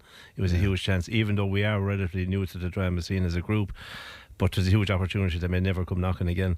So definitely there was no question. There was that, because we had faith in Jim, even though he mightn't have had faith himself, you know. And we were scared. But I suppose there was a little bit of trepidation when we started with it first. Again, like that, when you're reading comedy and you're only up on the stage and there's nobody in the hall, only the few casts and the odd few crew that are there. So everybody has heard it umpteen times. Yeah, is part of what's attractive to audiences. We all know committees, and we all know about fundraising for the local hall or the local church. Is that part of it that we can buy into it fairly quickly? I suppose probably, Fran, yeah. And I suppose a lot of the plays that we've done, down the years would say, and other drama groups would say the same, there is a sense of familiarity somewhere along the line with it, you know. But as I said earlier, would say when we came down off the stage, especially the Thursday night, our first night, and we met some of the audience, and lads stayed back and met us, and they said, more people have said to us, I've been on an IFA committee, I've been on a GA committee, I've been on a community council committee, I can relate to you or you. They've all, everybody could relate to it, you know, and I think that was the beauty about it. And of course, throwing the laughs that were there with it was unbelievable. Do you want to put a disclaimer out at this stage? And anybody that seems familiar on the stage. Absolutely. It is totally coincidental and purely in their own mind. But I have to ask you though, is there an element of, well, you know, like, is it a collage of characters into one, or are these people that you would have seen in action? Isn't it miserable weather we're having? That's one way of dismissing that question. But you can't help that, Jim, can you? That you build elements into, you know. You cannot write about anything you don't know. You know, so you have to have experienced something along the line. And I suppose, you know, a lot of committees that you serve on, you will pick up little bits and pieces, you know. And something then, I mean, I would have got, I have to give credit to my daughter-in-law in Newbridge for a little gem of a piece that she gave me, which actually happened at a committee meeting in Newbridge. You know, and you pick up these little bits and pieces and you go, wow, did that really happen? You know? And it was a little bit about where, you know, votes went a little bit astray at a meeting. Yes. You know. And, you know, that kind of thing. You pick those things up and then you go, gee, I could use that. Yeah, but I was talking to Pat Short about this, because people say about Dunbelievables back in the day, it's very simple. All they did was script what the fellas were saying at the back of the church or whatever. There is the presumption that if you do something like the committee, that was just about it. But it's not. It's hard work. It's slog, isn't it? It is a hard work, because number one, it's like, okay, you have to formulate the story. I mean, I would start with any play, I would think of a good story, and then having written the story, I then have to develop the characters. Yes, you know, and you can't write for a character unless they live in here for a long period of time, and you know their background, and then you have to break it down into scenes, and then you can start writing the play. And then you can start writing. Isn't it great altogether? Tell me about the success. Did I read in Cork? Was one of your plays in the Everyman? We did, yeah. We had a group in band down below Bandon there called Gaggin Drama Group. They're a fantastic group, and they performed took it on Living Will year before last. And they had 6 sellout nights below there now. So it's a small hall, a bit like Knockavella. And they decided that they'd like to take a play to the Everyman, which is a big challenge. And big cost is a big challenge. Just for listeners, a really reputable theatre in Cork City, It's a 650-seater theatre. Yeah, wonderful. And so they asked me, would I be happy for them to take it, not alone, would I be happy? I said, I'll be absolutely thrilled and honoured that she would bring it there. And my biggest worry for them was that they would open the doors and there'd be 100 people in a 650-seater theatre. But on the night, they did something extremely extraordinary for an amateur drama group. They normally don't open the balcony. If it's an amateur drama group bringing a play there, they had to open the balcony. And they were, I'd say, they had 600 people plus in the hall, in the theatre for the night that they were on. And they were thrilled with it. They must have been. They were fantastic. And were you directing? I wasn't directing it. No, they were directing it. A girl called, and actually, it's funny, her name was Pam Golden. Right? Very good indeed. What is that like, though, Jim, to sit back and watch something that's been directed by somebody else? Your play that has been directed by somebody else. It's amazing and frustrating. Is it? Both at the one time. Right. It is, because you're looking at it and you go, I don't know would I do that. You know, and then you're going, oh, well, it worked. But, so it's like your baby, is it? It is, of course. Yeah, it is. Yeah, it is. It is. But the only thing about it is because other groups had already performed it, so I had seen it with a few other different groups, so I was quite happy. The very first time I saw it, right? I was scared. Scared that it wouldn't work for anyone else. Right, but it did. Yes. And worked fantastically as well. Tell me about Multeen then, Kieran. I mean, you say, 6 or 7 years? 6 or 7 years. This is about our 6th production, I think, after the committee. We formed in 2018-19. We got caught with COVID, but we did 2 plays when we were allowed to come back. Yeah, so I suppose, look, growing up, my own father, Gobby Goodham, was involved in drama years and years ago, over 40 years ago in Knockavilla, and there was a history of drama in Knockavilla. And of course the musical society there, Oliver's Musical Society, was there as well, so there was plenty of opportunity for people. Yeah, correct. Yeah, they were superb as well, like, you know. And so it's just one thing I kind of always said, geez, I'd love to be able to get a drama group going here, you know what I mean, not ever planning to be on the stage, but just being behind the scenes. And so a group of us got together and we kind of renovated the hall Knockavilla bit by bit, and we made it suitable to come back. Committee. Committee, yeah, honest to God, yeah. And I'd known Jim for years anyway, so of course we go to Jim whenever there's a problem. And Jim's first words to me about, he says, if you don't build it, they won't come, you know what I mean? So we did, and we took it on from there, and from here we are. And was that your first time acting yourself? Yeah, that time 6 years ago, he was stuck for a lad to fill a spot. So for our first, we did the mating season, it was a comedy again, and so never look back. And I often say, but I wouldn't have time for it, but it's something I would love to try. What is that like going out there for the first time? It is unbelievable. Like I said, I never ever was on stage, or I never spoke in public or anything like that, you know what I mean? And like our first meeting that we held back in Knockavilla, you know, we had a couple of people from Rossmore. We still have Kate Marsh, who's one of the original, with myself. With loads of people came on board, and down the years, new people have come. Fiona Bratchett joined us last year from Annicarty. You know, there's people coming the whole time, and for family reasons, people that were at the start aren't there now, but they're still in the background. We will have them in future years. It's remarkable to go on stage. It is petrifying, frightening the bit life out of you, you know what I mean? But a buzz. Oh my God. But again, like that, once you get your first audience reaction, whether it is a giggle or a round of applause or a laugh or whatever, it just carries you through, you know what I mean? And like, we have done the work, you have to put in the effort, you have to put in the time, you know what I mean? If you go on stage in December, we are rehearsal from the first week of September onwards, you know what I mean? That's what you have to do. That's marvellous. And casting this, 5 men and 5 women? This one is 5 men and 5 women, yeah. Was that difficult to cast?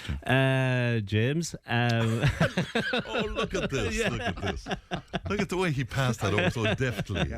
You always know you're in trouble when you go James. What about that, Jim? Was it... Look, casting, they say, is half the production. Yeah. You know, if you get the cast right, you're halfway there. If you get the cast wrong, it's like rolling a heavy barrel up a hill. Yeah. You're trying to bend people into parts that they're not suitable for. So, lucky enough, I think we got it right in Knockavilla. We're very happy with the group that we have. And in fairness, they did work exceptionally hard at it. Yeah. And I think, you know, they were probably more intent on getting this right, because I had written it than they would have been with any other play. Yes. And I certainly saw them more worried, more work and more serious effort put into this because of that. And I suppose it's an honour that they did that and did put in so much work. Absolutely, into it. Fair play. You're a great performer yourself. Do you ever get frustrated directing that you're not up there yourself? Fran, I suppose that, like everything, my biggest love in drama is acting, and but you get pigeonholed into directing. And you know, you end up, and when you're directing with I direct with Anglesborough Drama Group as well as multi-team players, it gives you very little time to perform with any other group. You know, to commit to a group. But you miss it though. I do. I do. Look, you know, from days in Aherlow House when you played music and piano for the group of Mad Lunatics in Gold Star Productions. Great times though, Jim. They were great fabulous times. The best of times. Fabulous times, you know.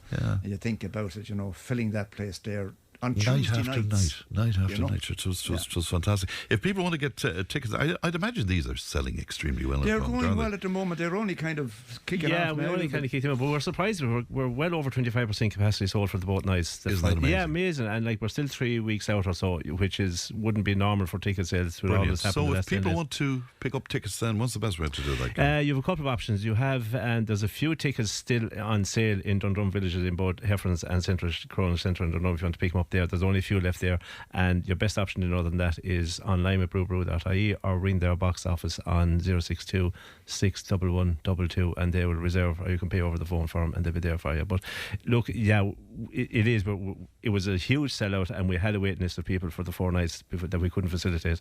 We're expecting them to be in, and a lot of people that are in Knockavilla are saying they definitely will come back again, because with all the laughing that they did, they actually missed bits.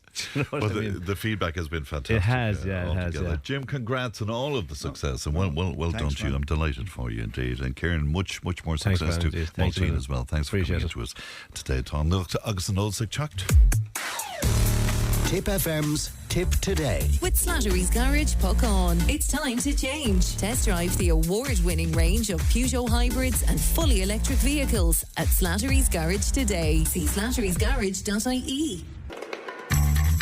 Tip FM's Tip today. With Slattery's Garage, puck on. Over half a century driving the people of Tipperary and surrounding areas with quality, reliable and economical vehicles, new and used. Call the sales team today to discuss your next car or van on 067 24111.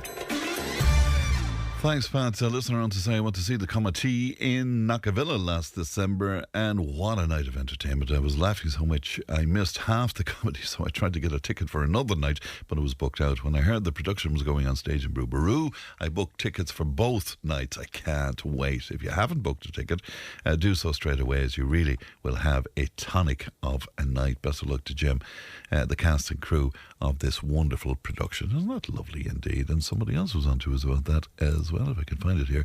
Yeah, Fiona was on to say, I saw this in Knockavilla. Absolutely hilarious. Anyone who was ever served on a committee will be able to identify every single character on the stage, and anybody who's worked with Jim Keane has every confidence in him. Another great Jim Keane multi-players production, says Fiona. Nice one. 083 311 3311. Now it's time for a Wellbeing Slot, and glad to be joined as usual by Muriel Cuddy. Good morning to you, Muriel. Morning, Fran. And good to see you today. You're going to talk to us about inflammatory bowel disease, and last time round we spoke about irritable bowel disease. What is the difference? So inflammatory bowel disease is a disease. What we spoke about the last day in relation to IBS, you think you have a disease or you might have a disease, so they present very similarly, as in your symptoms can be like the diarrhoea, the abdominal cramps, the pains, the nauseousness, how really unwell you feel, how tired you feel. So both of them can have the same symptoms, but the inflammatory bowel disease is different, as in it's an immune system when it attacks the digestive system, and it leads to chronic inflammation internally. So that can really break the system down, and you can end up, like, if you get flare-ups, you can end up in hospital, being hospitalised for up to a week at a time. Like, I had a lady in yesterday, she's had 3 attacks in the last month. Those 3 flare-ups in the last month, literally, they impact her quality of life, like that you're not going to go anywhere, you are really unwell, so and that doesn't happen with IBS to the same extent, and you're not going to have the risk of the serious illness with IBS that you do if you have IBD. Right. So and the inflammatory bowel disease, is that with people from very early on in their lives, or does it come upon them in some way? It can be genetic. So the risk factors are there, as in genetics is one, your immune response is 2, and the environmental factors is the third one, as in your diet, stress, that kind of thing. But isn't it funny, when we talk about this and people don't actually realise that, the early life factors that shape our gut microbiome can actually put us at a bigger risk of actually developing something like IBD later in life. So, like, if you have a lot of antibiotics early in infancy, if you were bottle fed instead of breastfed, if you grow up, and this is like amazing, as in if you grow up in a sterile environment, you're not exposed to the same amount of bacteria that somebody else would be. So say, like, growing up in a farm or whatever, that you have like the clay under the nails and all of that. And years ago, as in, we didn't have, like, we had the dampness, and we had like the windows with the drafts, and you'd sweep the floor. So you've built up an immunity. You've built up an immunity to it, So the early life factors, like, they can be a big predetermined to it as well. But genetic is probably one of the biggest ones, as in, if one of your parents had it, you have a bigger chance of getting it. If 2 parents have it, a child has a 36% risk of actually having IBD. So that's huge, isn't it? Yeah. How do you tell the difference? Because the symptoms seem similar between inflammatory and irritable bowel syndrome. So you can test for irritable bowel, right? Okay. So you can actually do your endoscopy and that for your irritable bowel, and you'll see it. So the term irritable bowel, it covers 2 illnesses really. So it covers like your Crohn's and your colitis, okay? And both are different. So the Crohn's affects any part of the GI tract. So that's literally like the mouth to the anus, and that's in patches. So I have a picture and I'll show you later on because it's nice to see it. So it's literally like in patches here and there down along the small intestine. Okay, and then with your colitis, it's different. So that's the large intestine. So that's going from the colon all the way down to the rectum, right? But that's continuous. And it's like ulcers, like sores and inflammation. So you can imagine ulcers and sores and inflammation internally, how sore that's going to be. Wow. So the 2 together. So your risk of colon cancer and bowel cancer with that, like, that's like that's a lot more prevalent. It's not the same in IBS. You don't have those risk factors in IBS. So if I present myself to you, Muriel, and it's established that I have inflammatory bowel disease, where do you start? Well, I suppose the first of all, you're actually going through the symptom checklist with somebody. So you're actually seeing where they're at with it. So, and you're trying to work out, and this is something that wasn't there years ago. So there's actually a foundation, there's actually societies now for irritable bowel disease. Most of them are in America, but they're actually even putting together strategic plans and that to see, can they come up with something even like a vaccine for this down the road, you know. They're trying to put together like plans for the next 2025 to 2028 that they can actually do the preventative side so that you can do the screening to actually see, because if early detection, like if you can be detected up to 5 to 7 years before you actually develop it, early detection helps you manage treatment. So if you know how to manage treatment, you have a really good chance of not getting the flare-ups. So it's trying to keep the flare-ups at bay. So if somebody comes into me, that's probably my biggest thing. So they've already been to a doctor. They already have that side of the treatment. And even with the strategic plans that are being put in place with doctors that are trying to manage this, they've dedicated teams like patients, nurses to actually call people. Now, this isn't happening in Ireland, but this is to call people to actually see how are they managing on a month-to-month or on a week-to-week basis, so they can keep flare-ups at bay. Because if you keep a flare-up at bay, you keep somebody out of hospital and you keep somebody well, you know. Right. But I presume everybody is different in terms of what they need. Is totally. Like, one of the biggest things is you have the micronutrient deficiencies and the malabsorption. You know, that piece is massive. Malnutrition, that's massive. So for me, the first piece is like, some people can present with anemia. You can be deficient in B12, deficient in B6, deficient in vitamin D and deficient in calcium. They're probably the biggest ones. The tiredness and the exhaustion can be massive. Somebody comes in very unwell. So I have to literally go backwards to do what I do in relation to what are the different things that we can manage now. Because stress is one of the ones that alters your diversity of microbiome.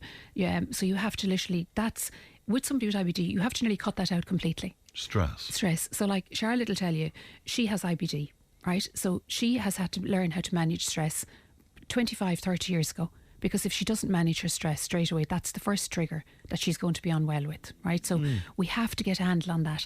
And even things like your lifestyle, as in walking and regular exercise and the healthy side of that, like that reduces your what's the prevalence or whatever of getting a flare-up by like up to 60% in some instances, you know. So like that's huge. So that's the piece I start on first, is in, where is your life at? What are you doing? What are you concerned about? What are you worrying about? You know? Yeah, I'd love to know, what is your advice on stress though, Muriel? Because for some of us, you know, I mean, it's very hard to get rid of stress because a lot of our lives are stressful. You can never get rid of stress.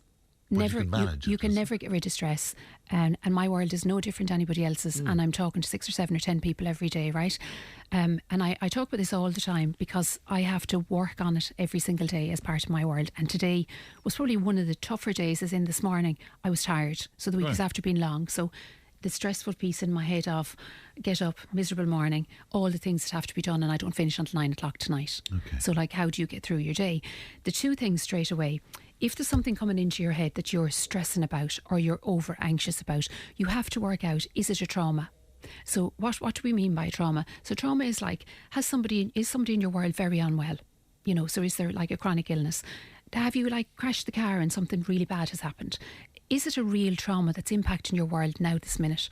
Or is it an anxiety that is something that's not going to matter in a month, 6 months or 12 months' time? Might happen in a year's time. You're overthinking. You're overthinking, yeah.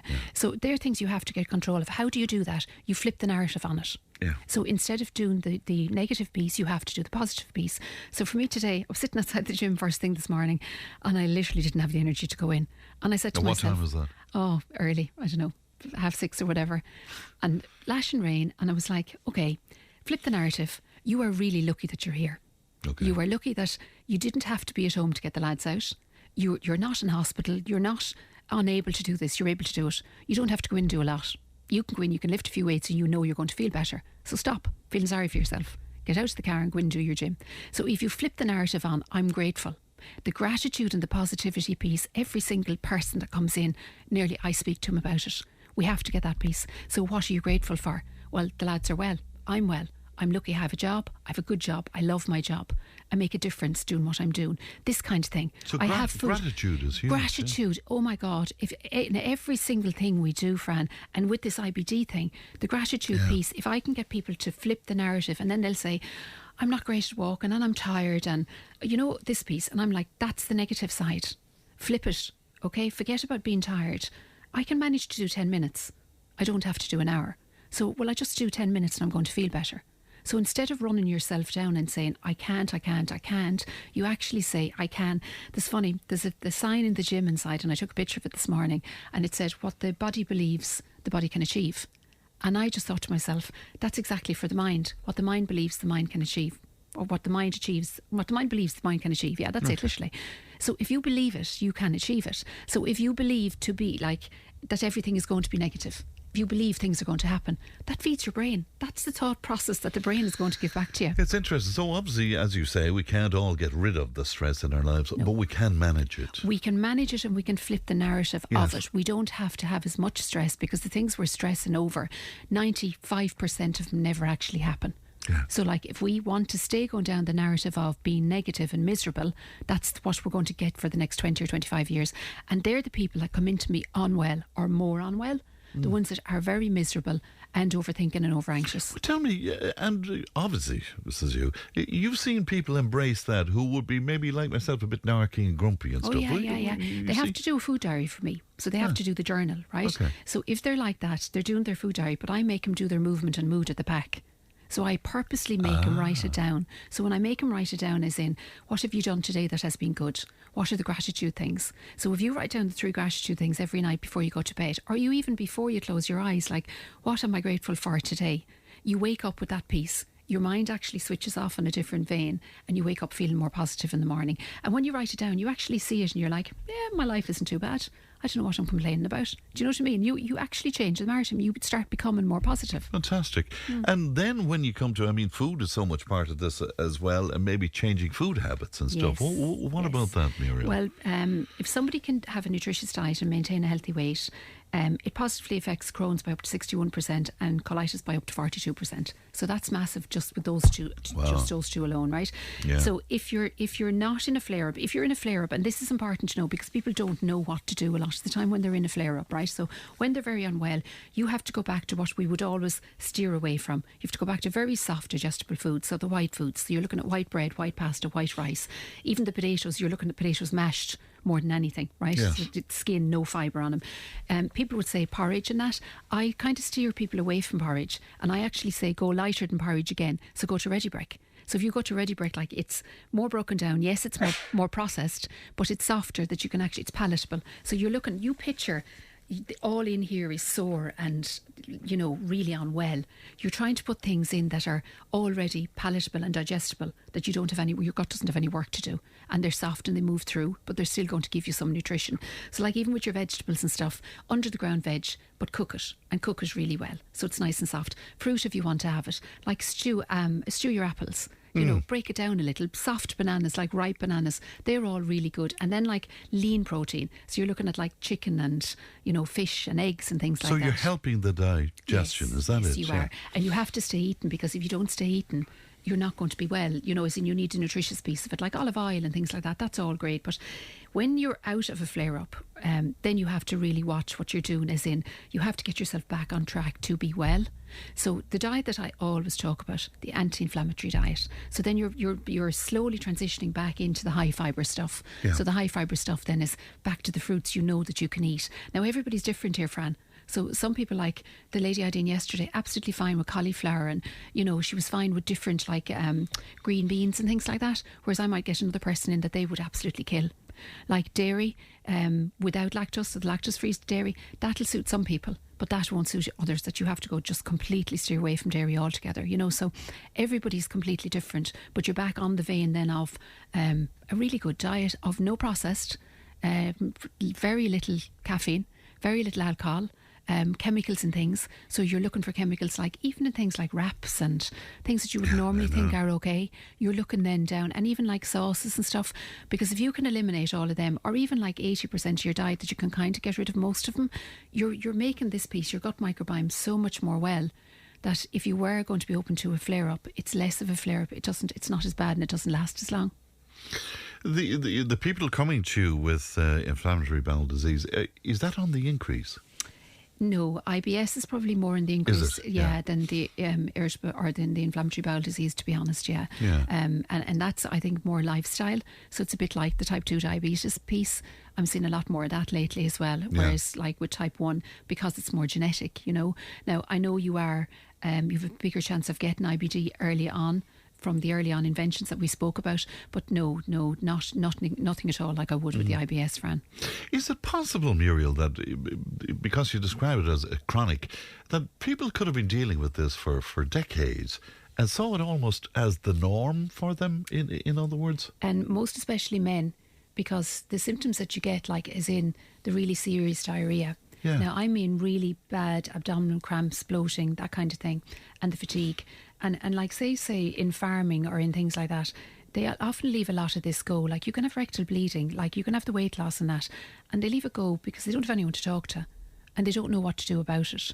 Now, the fact that we're talking a lot more lately about prostate and talking about things like bowel cancers and stuff like that, when people become a little bit more afraid of it, they will actually go to the doctor or whatever about it, but they're still slower to do it than what they need to be. Men especially. Women know. Women will actually go and they'll have the endoscopy done before they come to me. You've seen this be life-changing for people, have you? Oh yeah, and sometimes I'll have to send them to a doctor before I'll even start managing the treatment on my side. They have to go back and they have to get a diagnosis and see, is there something there or not, because then we know what we're managing or whatever. But in all of this, Fran, and I know we say I can't get rid of the alcohol. By the way, are you still off the wine? I am, yeah. Are you? Wow. Well, I went back on the first. Yeah. I went back and I had 2 glasses of wine. I felt absolutely miserable. There you are. Miserable. There you are. So you just stopped again. Yeah. Wow. I know. That's amazing. Well, for now, you see, I'm very careful of saying... No, see the negative. Yeah. Okay. Flip it. Right. Flip it. How much you've done. Like, that's the way it is. Like, and it's only day on day. But I couldn't believe I had... No, they were very large glasses, I have to say. But I felt really poorly after. Not hungover now, just in my head. That's what you get. Like, but so can you see what I'm talking about here now? Like, so in relation to health in food, so if somebody feels that unwell every day because of the food they're eating, with more, as in the diarrhoea, like, I mean, like diarrhoea as in you're looking for a filling station as you're coming down the road. Like, if you're coming from Nina to me, you're kind of wondering, like, how many places. You're planning your journeys everywhere. You're going shopping, you're planning. So what would be that? Oh, it's serious, and it's serious in so many cases. So you can imagine when somebody starts feeling more well, like you do, and you put the wine back in, when they put the food back in, it's really easy to get this right. And people that come into me, like yesterday, 2 women said to me, "It's not rocket science, is it, Muriel?" I'm like, no, it's not rocket science. It's all about the mind and how well you feel and how much you prioritise your health and being well. So do we stay in the old habits of not being well? Of course, and just trotting along, like, say you with the wine or whatever, is saying you want a glass or need a glass of wine at night. It's habitual. That action of having the glass, putting it to your mouth, that first few sips or whatever, they make you feel okay, they make you relax. But that's all you're getting of that, like, maybe 2-3 minutes, because once you get over the 3 minutes. Of course, but when people said to me, do you feel better? I said, no, I don't feel any different at all. Until I went back on it. That's the thing. And then I discovered that I had been feeling better. Yeah, that's the thing, because anyone that ate wrong over Christmas, so some people with me can't do pig at all. So that's like, and then your ham at Christmas time. Yeah. And they would have said, one man in particular, and he's probably listening today, he had Christmas dinner in family's house or whatever, and he said by 7 o'clock that evening he was in bed, dying. And he was dying until lunchtime the next day. So that finished like his Christmas night into Stevens's day. So he said, never again, Muriel, I'm not doing it again. So when you get symptoms like that, I often say to people, you're actually better off if food or alcohol affect you adversely, so that you just don't want to do it again, because it stops you. Because you will get worse. The more well you get by doing my side right, say like you with a month or 6 weeks off those triggers, the minute you put them back in, your symptoms are going to be exacerbated. I liken it to this, which is funny, but it's very, very, like, you can picture it, right? So she hits the microphone. It's like a car chucking along a dirty aisle. So the car chucks along a dirty aisle and you don't have time to change the aisle. So you know it needs a service. You jump in the morning, you're like, oh, feck, I forgot to change the aisle, and you know you're not getting the boot isn't going down or whatever. Then you get a chance. And now that car will eventually stop. We know that, like, if you leave it the way it is. If you go and service the car and you put in the premium aisle, the car is purring along. One speck of dust will stop that car then.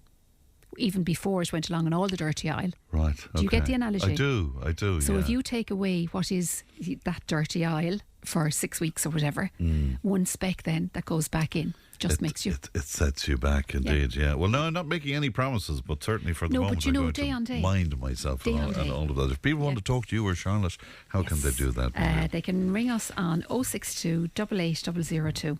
All right. You see the way you got that straight away? I'm flying. She says.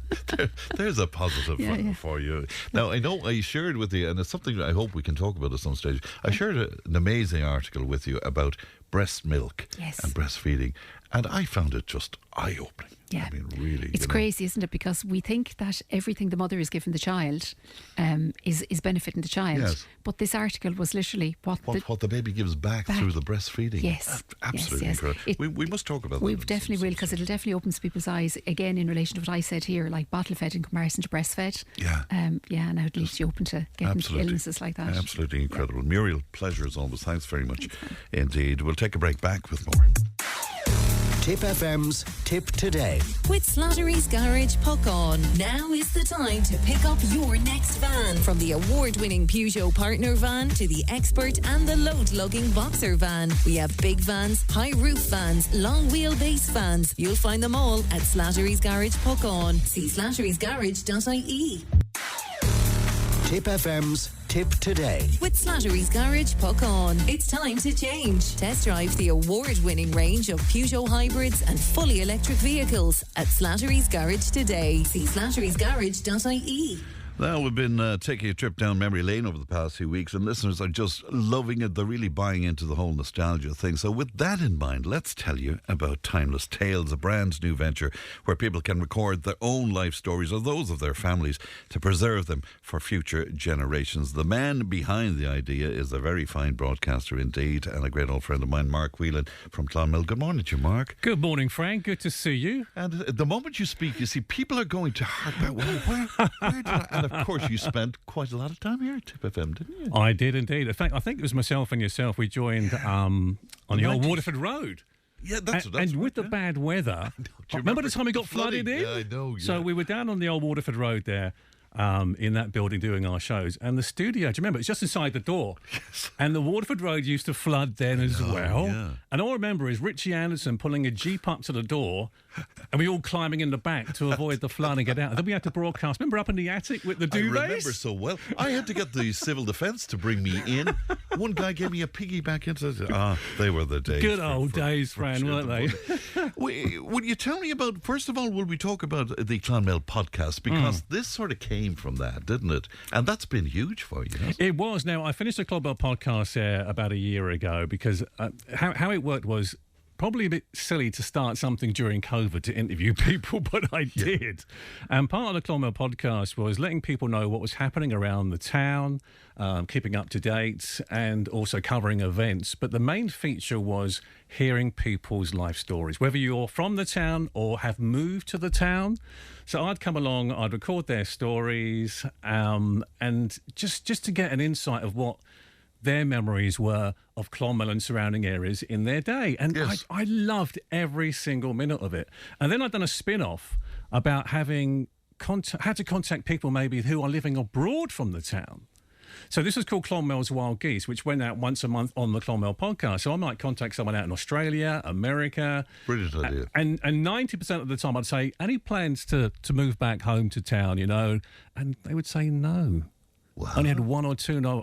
I've married here now. We've got kids. We're settled here in Sydney or in London or in New York. And no plans to move back. So that was called Clonmel's Wild Geese and part of the Clonmel podcast. But it ran for 4 years.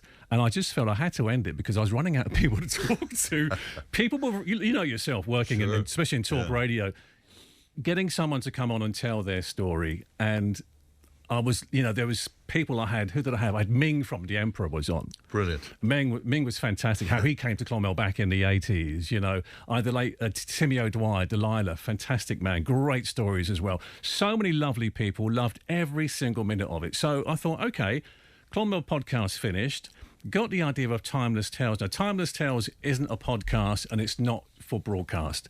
It's for the people's family themselves. So what I would do, I'd come along, maybe to the house, have a cup of tea, sit down, use little wireless mics, friends. So because you know yourself, microphones can be quite intimidating to people and they freeze up. So these little lavalier wireless mics, just like sitting down, they can't see they're being recorded, having a chat, having a cup of tea, and the same kind of format where I'd ask where you're born, where were you from, can you go back even further down the family tree? Let's get the family history preserved here as well.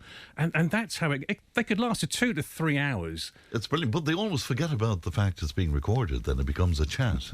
Well, I had that issue too sometimes at the Clonmel podcast, where you might be talking to someone and they might be slagging off one of the neighbours down the road. And I'm thinking, look, Mary, I'm sorry, but I can't actually use this. So I've got to come back, edit and take this out, But yeah, so with Timeless Tales, it's more so preserving family history. And I think it's so important to us. And I sadly lost my mother before Christmas. And I wish I had sat down with her to record her story. And you hadn't done that, had you? No, and I kept saying it. I said, Mum, I'm going to come down one day, just plonk a mic on the table and talk about your days. Now, she has told me stories, of course, like all our mums have from over the years, but I never got the chance to record that. My dad was on the podcast. And he used to go to the Wildy here in Clonmel every day for a walk. That's where he courted my mother back in the day. He would tell stories when they were courting back in the 50s. That was the old Clonmel Feathered Railway line, went on to Thurles. Yeah. And the signal boxes were old oil lamps then. So he used to light his woodbine in the oil lamp and put the oil lamp back in and court my mother. But he'd still go walking up there with the dog on every day. So one September day, I said, can I come with you and record your story for a podcast? He went, yeah, of course you can. And it was fantastic. It ran for 4 years. But I didn't want to go a week without having someone on the podcast. So with Timeless Tales, this is for family. And is there also an option for you to speak to not just one person, but the family as such? Is that an option, or how does that you can work? If you want. I mean, what I would normally do is have a family member there, obviously, as well, and say to them, look, if you want to jump into this conversation, please do. Or if you want to even give me some of the questions to ask, please do. And I will ask those questions. Because you find when you're talking to people and you might, oh, Mary, tell us about this or about that. Oh, I forgot about that. And boom, this huge story comes out. Yes, it goes off on a tangent, I presume. How do you present the recording to the families? And how does that work, Mark? So the process is have a chat with the person, sit down, record the conversation. I then take it away and put it into a process called post-production. If it needs to be editing, more so for a toilet break or something that's going on for long. Otherwise, let it flow. It's nice and natural. I will then get an intro and an outro, put on the front and back, have it kind of dated audio as well, like that. Present it to them on a little thumb drive, a little flash thumb drive, okay? That then goes into a nice little presentation box, Timeless Tales presentation box, and that is handed to them. So they can make copies for family members. I have this image in my head, friend. It might sound a bit ridiculous, but I kind of think, imagine in 300 years' time, yes, the audio format would have changed considerably, but to look back and go, this was my great-great-great-grandmother or grandmother's story, and they're telling the story as well. And that's just the whole idea with Timeless Tales, because I listen to your show coming in from work in the mornings, and I love hearing you talking about the old days. I was coming through Tipp Town this morning and I thought, I remember the time when the Maid of Erin was in the middle of the road. Do you remember the statue in the middle? I remember it so well. Yeah, I think there were trucks hitting off the side of it and they had to move it, didn't they? But how ludicrous was it that it was there in the first place? Who put that there? Oh, here's a good idea. Things like that. I can remember driving or cars going up and down the West Gate in Clonmel, both sides. Both ways. And you're thinking, oh my God. So look, it's... And we were totally taken aback by what happened when we started to talk about the old ballrooms and the show bands, because people just, they flocked to us wanting to share the stories, I remember going to see you in a hidden inn in Kilmanham with the Bards many years ago. God, that must be 200 years. But it's like that. I mean, being involved in radio like yourself, and we were doing gigs at the time, DJing, and places like Care House Hotel. You mentioned Hotel Manila, Clonmel Arms, the Rag in Thurles, Hayes Hotel. they were great days. It's great indeed. Yeah. Have you done many of these so far? I've done a few. Yeah, I've done a few. So I'm just pushing it out there. What do you do? This is more for my information than anybody else. What do you do when it gets, and obviously it will get very emotional, Mark? How do you deal with that? I think you just have to obviously be very sincere with the person who is telling the story, you know, for one, and understand where it's coming from as well, you know. But you can get people like that who would get emotional talking about, especially it could be about parents or grandparents or people that have close who have passed away, you know.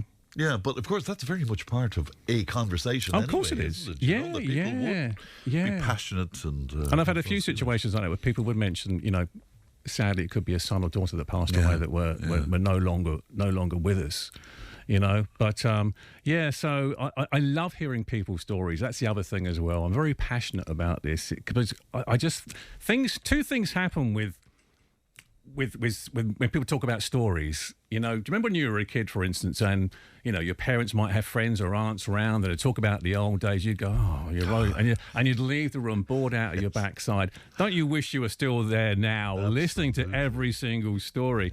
But I find two things happen with stories when the person passes on, and you know, it'll either get exaggerated. Or parts of it get lost, and I think that's really, really sad when that happens. Yeah, I think this is one of the best ideas I've heard in a long, long time. How can people get in touch with you if they're interested in talking to you about this, Mark? Yeah, they can give us a call on 089 202 3294. That's 089 202 3294, or WhatsApp. The website is timelesstalesclonmel.com. You can email timelesstalesclonmel@gmail.com and find us on the social media pages as well. You're still broadcasting in Limerick, of course. So will you go back to the idea of the podcast at some point, do you think? Or I don't know, Fran. It was wonderful to do. It really, really was. You know, something I really enjoyed doing, and met some wonderful people. Who knows? Never say no, as they say, Fran. Never say no to anything, indeed. Somebody wanting your number. Would you give out that number again? I will. It's 089 202 3294. All right. And this isn't just about Tipperary. Anybody, anywhere? Anywhere at all, Fran. You know, I'm willing to travel. Have horse and all of that. Mark Whelan, a pleasure as always. Fran, lovely to see you. Thank you so much for giving us the opportunity. Great to hear your voice back in Tipp FM. Thanks, Fran. Thanks very much indeed. It's Timeless Tales. Record your family history. Lovely idea. We'll take a break, back in just a moment. Tipp FM's Tipp Today. With Slattery's Garage, puck on. It's time to change. Test drive the award-winning range of Peugeot hybrids and fully electric vehicles at Slattery's Garage today. See slatterysgarage.ie. If it matters to you, it matters to us. Call Tipp today on 1-800-938-007. Now, we've been delighted to have the company of Larkin Kennedy this week. He's with us here on Work Experience. He's a TY student at Cashel Community School, as well as being a keen sportsman. He's also a fantastic musician, and God knows I would have shared the stage with him on a few occasions over the last few years. Larkin, good morning to you. Good morning, Fran. How are you? You see, nobody's allowed to just come in here and do Work Experience. You end up on air and all sorts of things. So, first of all, what are you making of Tipp FM? I mean, is this something you'd like to pursue, Larkin? I'm having a great time here, yeah. I'm after picking up an awful lot. I'd recommend it to anyone. I feel it's been a very impactful work experience. Is it the techie end of it that interests you in particular? I think it would be the techie end of it. I think it would kind of be the producing the likes of Ali and Leanne. Yeah. Not quite my job then. No, I think I wouldn't be able to fill the boots, Fran. You'd be well able to fill the boots, I can tell you. But it's great. So it's not the journalism aspect of it, it's kind of the techie stuff. Yeah. Well, we were delighted to have you here this week. And as I say, music is incredibly important to you. Will you tell me about the music aspect of what you do? I suppose I've started about 4.5 years ago now, maybe, and I suppose my family's always been very musical. There's a few of them listening at the moment. So they've all been very musical, and sure, I saw all them playing and I said, Ma'am, I want a guitar, and I went from there, I suppose, and ever since then I've been playing away and trying to constantly be improving and get better. Yeah, you writing as well? Yeah, I'm now, last year now I had my head in the books, and well, Ma'am had my head in the books for the junior cert. So look, I'll hopefully get back at it now and get get back with a bang, hopefully. Right, and the mom in question is Fiona, who will be a very frequent contributor to us here on Tipp FM as well. The kind of stuff you write then, how would you describe it, or is it fair to ask you to pigeonhole that? I suppose it would kind of be, I tell from experience, kind of. I wouldn't really delve into writing about things that I don't know about. So right. I'm kind of limited enough because I'm only young yet. So I don't have too many experiences, but the things I do know about, I try to put a few words down and I think that's exactly what you should do, is because that's what we do best, is write what we know about. Will you do a song for it? Do you have the guitar with you? I will of course. Are you going to do one of your own or somebody else's song? I'll do one of somebody else's. I'll do one of Zach Bryan's. It's called Overtime. Yeah, this guy's huge at the moment. He's gone humongous. Yeah, I was at his concert last summer and it was the best day of my life. He'd be a real inspiration of mine. So many people said to me around that time, this guy, he's selling out arenas, but I never heard of him. Yeah. He kind of came out of nowhere. It took him maybe a year and a half to get big, and then he was stadium shows all the way. Absolutely. Would you describe him as country? American country, definitely. Country, okay. Yeah, real old school cowboy sort of. Right, okay, very good. Okay, in your own time, what's the song called? Overtime by Zach Bryan. Right, in your own time. Hey there, darling, won't you love me down? I'm 51 miles out of interstate town. I just decided I ain't keeping quiet and I'm free. Lost my family to a bad disease. I've got a mean gene in my family tree that grows in grandfather and his daughters and me, you see. And I wanna stay humble, I wanna stay hungry. I wanna hear my father say that he loves me. I never gave a damn about being arrogant anyway. So hold on tight, 'cause I'll be working overtime.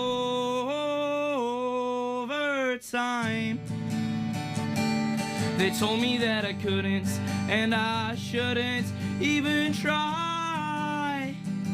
Ever since I was a child, it's been working for a while, overtime.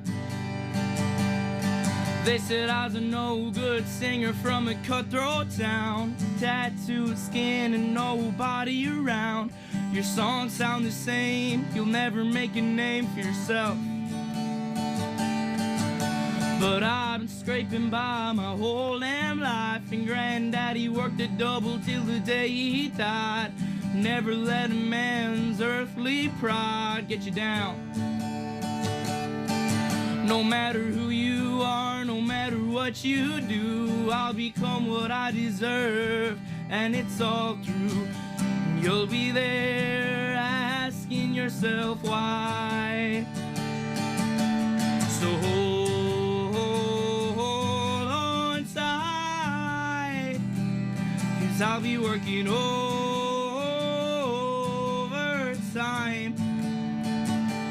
They told me that I couldn't and I shouldn't even try. Ever since I was a child, it's been working for a while, overtime. Oh, well done you. I have to tell the listeners that you managed to keep going and take headphones off at the very same time, and still it didn't interrupt the song, so fair play to you on that. It's a very good song. It is, yeah. It's sort of about, I kind of follow from him and write about my own experiences, and that was the same with him. He was in the Navy for years, and they all told him he'd be nothing, and one night he put a video up on YouTube and blew up.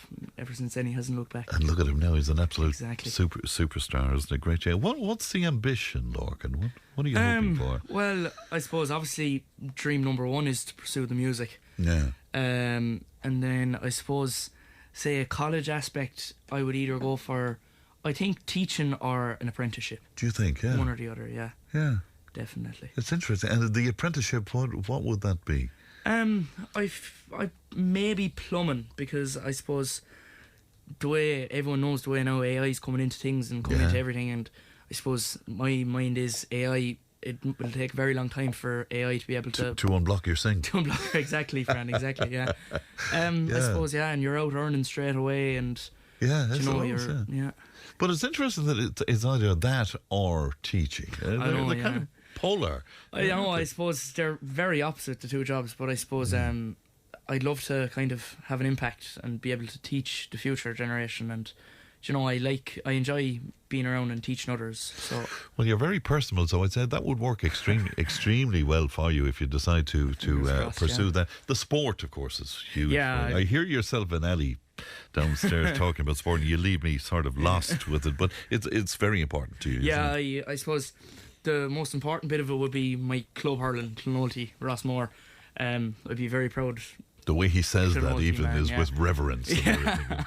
I'd be a very proud man from there, and I suppose I'd like to incorporate both worlds together, the sport and the music, and try to kind of draw from sport into my music. Oh, that's interesting. Yeah. So, yeah. Okay, and have you done that so far? In my first song, Never Forget, I suppose my first gig in my home ground is one of the lines in it, and it's referring to when the club gave me the opportunity to play at the West Wake Festival. Yes. Andrew Friday let me. What was that like for you? Because that must have been emotive as well as everything else, you being from the club. Oh, I suppose it was unbelievable, and there's no better club in the county to give you a chance to do something like that. And Andrew Friday said to me himself, he said, any chance we can get to help a young lad, we will. So I went up to the door and I knocked on the door, and Andrew came out to the door, and I played him 2 songs, and Andrew said, we'll try our best to make it happen. I got into the car and I cried the whole way home, and I was absolutely delighted. What? You were so overcome by the whole I was amazed that, because Mam pitched it to me, and I was kind of thinking, I was like, okay, I'll humour her, like, do you know, this is a long shot, I'm 13 years old, but do you know, Andrew really threw me back when he said we'll try make it happen, and Andrew and Paddy Cohen, they were all involved. And of course Paddy is great, and that whole family absolutely. as well, and they've had their own difficulties recently as well, of course. But tell me about walking out on the stage too. I suppose I walked out like? and I saw all my friends and family, and to be fair, there's no better group of people to support me, and they were all there cheering and singing along. I actually had very little work to do. They were singing so loud, so it was an absolutely unbelievable buzz, and I suppose I've almost been chasing the high ever since. Yeah, isn't that brilliant? Yeah. And what did you do on the day? Did you do one of your own songs? Or? I played one of my own songs, and I played 7 or 8 other songs. Right. So it was a great buzz now. Very good, isn't it? Fantastic. And as I say, we were delighted to share the stage with you in Brew as well, and they really took to you big time there. Oh, it never fails to be an unbelievable night in there. You know, yourself, Muriel, you're 2 years so funny and talented. Oh, sure, no, I don't know about that, but it was always great to have you. Will you do something else for us? I'm not sure what you intend to do, but we'd love to hear one of your own. Like, is that going to you can throw those phones on the floor there somewhere. Sure, I'll do one of my own. Yeah, I'd love to hear one of your own.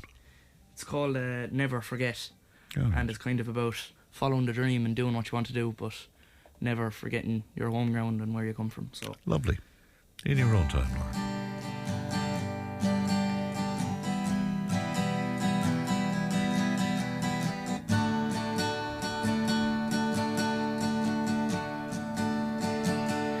You've got to give a lot to get. Dream real big, but never forget where you came from. I'm a teen with a big dream, just trying to make it mainstream. I have grown and I have learned every time I have performed. My first gig in my home ground, music or hurling, that's where I'll be found. But wherever this stream takes me, however far I roll, I will never forget this place that I call home. It's my friends and my brothers, my father and my mother. They're the people that I call home. I work hard all year round. In the summer I'll be found with my friends down at the fields or at the river. Days so long, never want them to end. But whatever I do, that call comes through, reminding me it's time for home. But wherever this stream takes me, however far I roam, I will never forget this place that I call home. It's my friends and my brothers, my father and my mother. They're the people that I call home. And in the years ahead, I hope to make my bed in some far off places. Oh, but when my heart is low and I'm missing home, I'll just picture the faces of my friends and my brothers, my father and my mother. They're the people that they're the people that they're the people that I call home. You've got to give a lot to get, dream real big but never forget where it came from. Oh, well done, you. Well done. What a lovely, lovely song. Thank you very much, Fran. Yeah, it's a great song. I remember you performing that live in Brew. Yeah. It's fantastic altogether. Congrats to you. We're delighted to have you here, Lark, and Thank you very much success to you for the future. And thanks a million, Fran. Thanks for performing for us today as well as everything else. Thank you for that. Leanne is with me. How are you, Good Leanne? morning, Fran. How are you? I'm good, but you've been rummaging. I've been rummaging in the archives once again. I've been let free. Someone needs to take them away from me because it's getting out of hand. It's becoming an obsession with you. Oh, I love it. Yeah. I absolutely love it. There's just such gems. Like this next one. Yeah, tell us about this one. So this is one from 1988, so not that long ago, and it's in Newport after an armed robber got into the bank and shot somebody. In Newport? In Newport. So this clip is of the postmaster, Harry Ryan, after the gang got in and actually shot his son. My God. So Michael Walsh headed down, the reporter, to chat to Harry after his son was shot. Okay, let's have a listen to this. It was, according to eyewitnesses, like a scene from the Old West. After hijacking a car in Ballyneety, two armed and masked men drove to Newport nearby. When they arrived at the post office, they found Sergeant Pat Flanagan on duty outside and forced him at gunpoint to lie on the ground. They then simply tried to blast their way inside, as the postmaster, Mr. Harry Ryan, described. My son got the bullet, the first bullet that was fired, I reckon. And the ambulance was out. Where was he at the time? Inside the kitchen, we were just about to open the office. Fired? Oh, rapid fire. Through the window? Through the front, the office window there and through the partition.